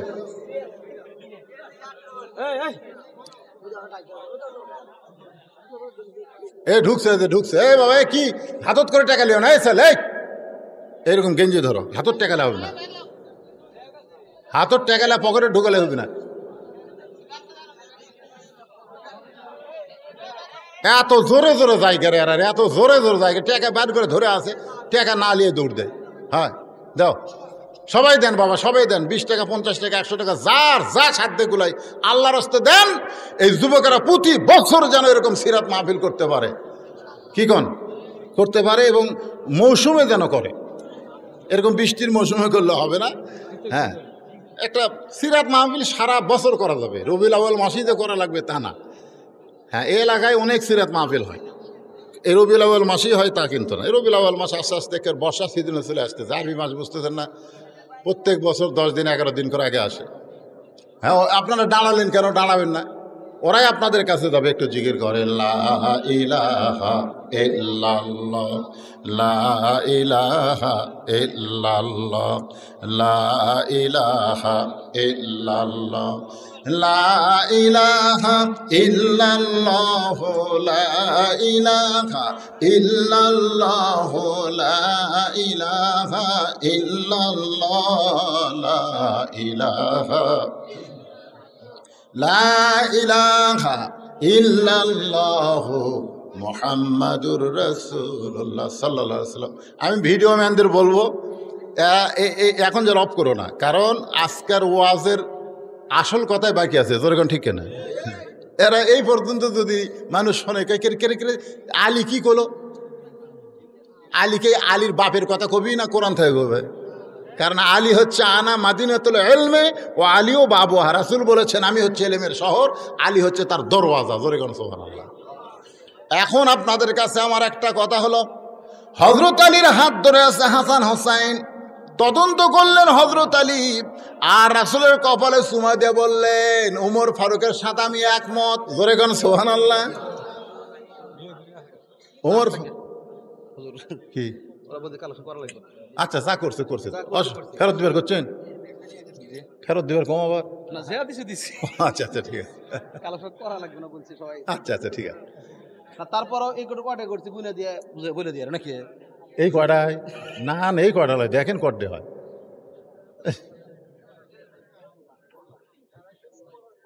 আরে বাবা কি ক্ষতি হলো? আপনি যে 10টা টাকা দিলেন আপনার কি ক্ষতি হলো না লাভ হলো? কেউ যদি মনে করেন যে কালেকশন করার কথা না, এটা করছে, ক্ষতি লয় তো। এটা একটা অংশগ্রহণ, একটা সিরাত মাহফিলে আপনি জান্নাতের ব্যাংকে একটা অ্যাকাউন্ট খুললেন। হ্যাঁ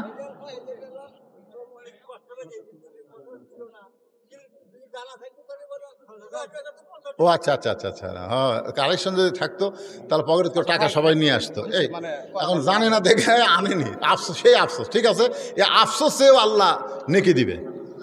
ইন্নামাল আমালু বিন নিয়াত, নিয়তের মাধ্যমে আল্লাহ তাআলা নেকি দিবে। এই বাবাজি রে বসো, এই বসো। না না কালেকশন কেউ যায়নি।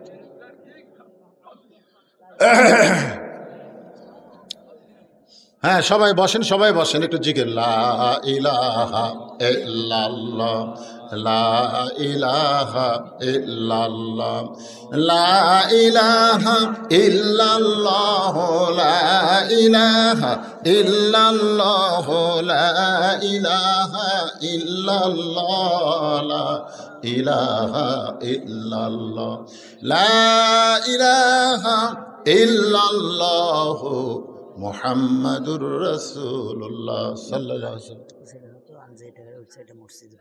আচ্ছা ঠিক আছে, কালেকশনের কথা ছিল না, যে টাকাটা উঠছে এই টাকা ওনারা মসজিদের ফান্ডে দিয়ে দেবে। আলহামদুলিল্লাহ। আমরা ছেলেদেরকে মর্দে মুজাহিদ হিসাবে আল্লাহ যেন কবুল করে, যেরকম আমি আল্লাহ এরকম ছেলে কালেকশন করলে মন খারাপ করে, এরা সেই মাল রে। আজকের জন্য সেই দোয়া হবে, বাবা মসজিদের ফান্ডে তোমরা টাকা দিচ্ছে, সেই মসজিদে কিন্তু 5 ওয়াক্ত নামাজ পড়া লাগবে। কি কও? খালি জুম্মার দিলে ফাঁকি মারলে হবে না, জুম্মার দিনে শাহেদ দেবে আগে আসবে। হ্যাঁ কত সুন্দর মসজিদ। এই সমস্ত যুবকদেরকে আল্লাহ তাআলা সিরাতে রাসূল মাহফিলের বরকতে 5 ওয়াক্ত নামাজি হিসাবে কবুল করুক। জোরে কোন আমিন। আল্লাহ রাসূল একদিন ফাতেমাকে বললেন, ফাতেমা একটা গোপন কথা তোমার বলতে চাই। ফাতেমা চমকে উঠে বলল, বাবা কি গোপন কথা? রাসূল বললেন, ফাতেমা তুমি কি বলতে পারো আমি নবী দুনিয়া থেকে বিদায় নেওয়ার পর সবচাইতে বেশি কষ্ট কে পাবে? আমি নবী দুনিয়া থেকে বিদায় নেওয়ার পর সবচাইতে বেশি কষ্ট কে পাবে? ফাতেমা চোখের পানি মুছে আর বলে, বাবা আমি সবচাইতে বেশি কষ্ট পাবো আপনি বিদায় নেওয়ার পর, আমি সবচাইতে বেশি কষ্ট পাবো। আল্লাহ রাসূল ফাতেমার চোখের পানি মুছে দিয়ে বলে, ফাতেমা শুধু তুমি না, দুনিয়ার সমস্ত মানুষ মিলে যে কষ্ট পাবে আমি বিদায় নেওয়ার পর তার চাইতে বেশি কষ্ট পাবে হাসান হোসাইন। এই জন্য হযরত আবু বকর বলেছিলেন, রে নবীর সাহাবীরা রাসূলের রওজার খবর, রাসূলের রওজার খবর হাসান হোসেনকে দিবা না। এরা ততদিন নানা নানা বলে কানবে। যতদিন মদিনার রাস্তায় কোনো সাহাবী দেখলেই বলতো আমার নানা কোথায় গেছে। সবাই বলতো মক্কা থেকে মদিনায় হিজরত করেছে তোমার নানা, আবার মদিনা থেকে আর এক জায়গায় হিজরত করেছে। হাসান হোসেন যতদিন নানা নানা বলে কানবে, আবু বকর বলেছে নবী রওজা তোমরা দেখায় দিও না। এরা দুই ভাই যদি রওজার পাশে গিয়া নানা নানা বলে কান্দে, আমার নবীর আরামের ঘুম ভাঙ্গে যাবে। সুবহানাল্লাহ। আবু বকর হাসান হোসেনকে নিয়ে যখন চলে যায়, এমন সময় কোরআনের আয়াত যেটা দিয়ে আমি ওয়াজ শুরু করেছিলাম, মা কানা মুহাম্মাদুন আবা আহাদিম মির রিজালিকুম ওয়ালাকির রাসূলুল্লাহি ওয়া খাতামান নাবিয়্যিন। সুবহানাল্লাহ। এর ফাঁকে আর একটা আয়াত বলেছিলাম, লাকাদ কানা লাকুম ফি রাসূলিল্লাহি উসওয়াতুন হাসানা। নবী হযরত আলী তদন্তের রিপোর্ট দিয়ে বলতেছে নবী কোনোদিন মরতে পারে না। আল্লাহ থাকবে যতদিন, নবীও থাকবে ততদিন। এ কোরআন থাকবে যতদিন, নবীও থাকবে ততদিন। নামাজ থাকবে যতদিন, নবীও থাকবে ততদিন। আজান থাকবে যতদিন, নবীও থাকবে ততদিন। দুনিয়া থাকবে যতদিন, নবীও থাকবে ততদিন। মুহাম্মদ একজন মানুষ, হাসান হোসেন নানা দুনিয়া থেকে বিদায় নিতে পারে, ফাতেমার বাবা দুনিয়া থেকে বিদায় নিতে পারে, আলীর শ্বশুর দুনিয়া থেকে বিদায় নিতে পারে, কিন্তু নবী কোনোদিন বিদায় নেবে না। নবী থাকবে, নবীর উম্মতের আমলের ভিতরে জিন্দা। ধরে বলেন ঠিক কিনা? নবীর উম্মতেরা আমল করবে, নবী জিন্দা, আমল ছেড়ে দিবে, নবী মুর্দা হয়ে যাবে। বাজান একটু খেয়াল করেন, যখন নবী মক্কা বিজয় করলেন, মক্কা বিজয় করার পরে আল্লাহ রাসূল সর্বপ্রথম বললেন আল্লাহর কাবা ঘর আমরা তাওয়াফ করব। কাবা ঘর তাওয়াফ করতে করতে এক সময় নবী বললেন আমরা যেই ঘর তাওয়াফ করতেছি এই ঘরের খবর আমাদের আগে জানা লাগবে। আল্লাহর ঘর, সেই ঘরের দরজা আছে না নাই? দরজা খুলে নবী দেখলেন 360টা মূর্তি কাবা ঘরের মধ্যে ঢুকেছে। ওমর ফারুক বললেন সি সি, আল্লাহর ঘরের মধ্যে কাফেরদের মূর্তি। রাসূল বলে ওমর, কাবা ঘর ভালো থাকবে যতদিন, আল্লাহওয়ালা মানুষ কাবার পাশে থাকবে যতদিন। আল্লাহওয়ালারা যদি কাবার পাশে না থাকে তাহলে আল্লাহর ঘরের মধ্যেও কাফেরদের মূর্তি ঢোকে। আজকে নবীর সুন্নাত যদি আমাদের কাছে না থাকে তাহলে ওই খ্রিস্টানদের ইহুদের সংস্কৃতি আমাদের মধ্যে চলে আসবে। জোরে কোন কথা ঠিক কিনা? জান্নাতি যুবকদের সর্দার হাসান হোসেন হবে, মেসি নেইমার কোনোদিন জান্নাতের সর্দার হবে না। আজকে বাংলাদেশের যুবকেরা মেসি নেইমারকে নিয়ে পাগল, মেসির জার্সি পরে, নেইমারের জার্সি পরে, আর্জেন্টিনার পতাকা টাঙ্গায়, ব্রাজিলের পতাকা টাঙ্গায়। তোমরা জানো বিশ্বকাপ যখন খেলা হলো তখন কিন্তু শীতকাল ছিল, তোমরা এত লম্বা লম্বা পতাকা সিরাজগঞ্জে টাঙ্গাইছিলে, ওই পাঙ্গাসি থেকে শুরু করে এত পতাকা তোমরা টাঙ্গাইছো। ওই পতাকার টাকা যদি গরিবদের তোমরা দিয়া দিতে শীতের কাপড়, আল্লাহ রাসূল বলেছেন মুকসির উরিয়ান, যারা গরিবদেরকে বস্ত্র দেয় আল্লাহর জান্নাত তাদের জন্য আশা করে থাকে।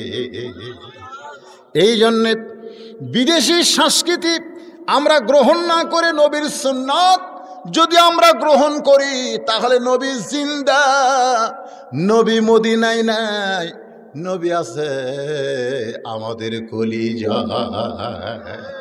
দিলের আয়না খুলে, দিলের আয়না খুলে দেখ না চে সোনার মদিনা। একটু চোখ বন্ধ করে দিলের আয়না খুলে দেখ না চে সোনার মদিনা।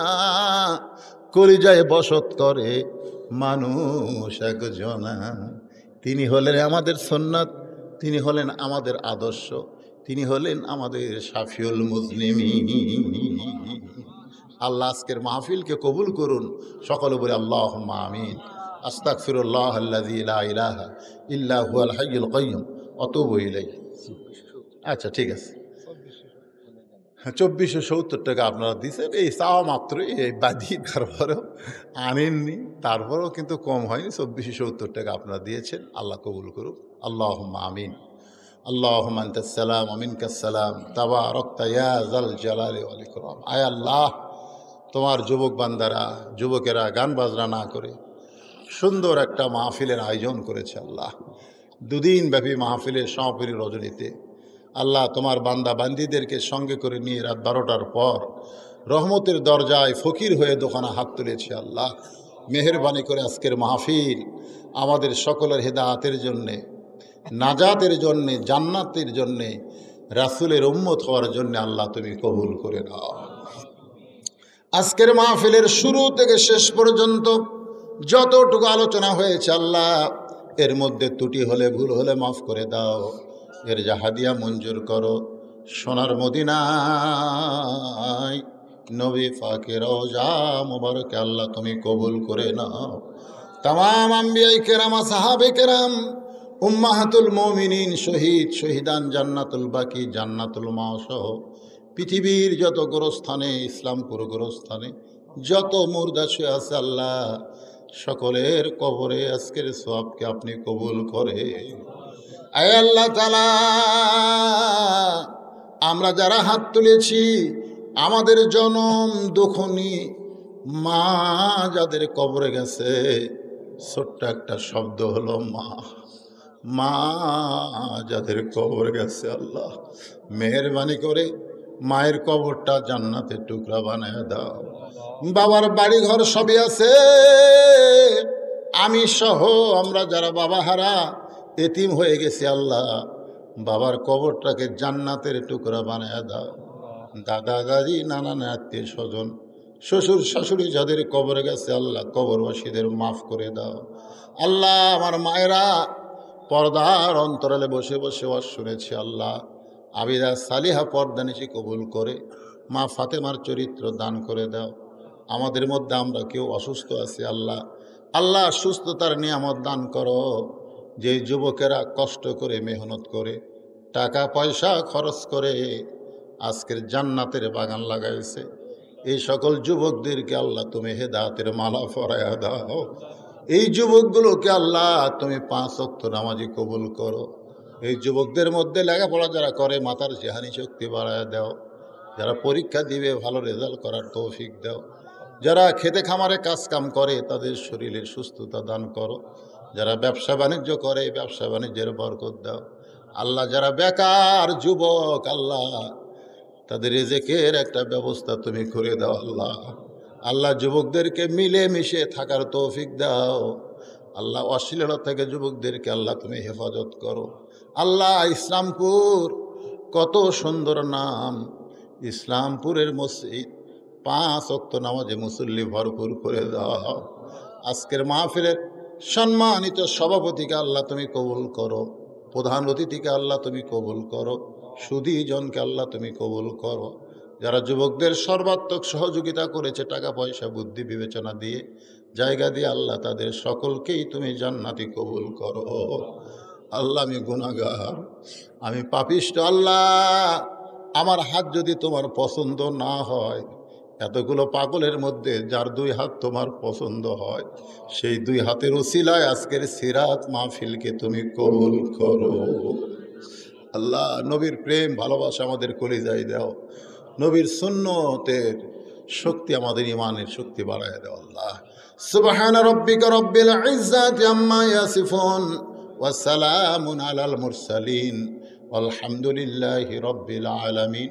ওয়াজাল আখিরাতি কালিমাতুনা ইনদাল মাউতি লা ইলাহা ইল্লাল্লাহু মুহাম্মাদুর রাসূলুল্লাহ সাল্লাল্লাহু। আসসালামু আলাইকুম ওয়া রাহমাতুল্লাহি ওয়া বারাকাতুহু।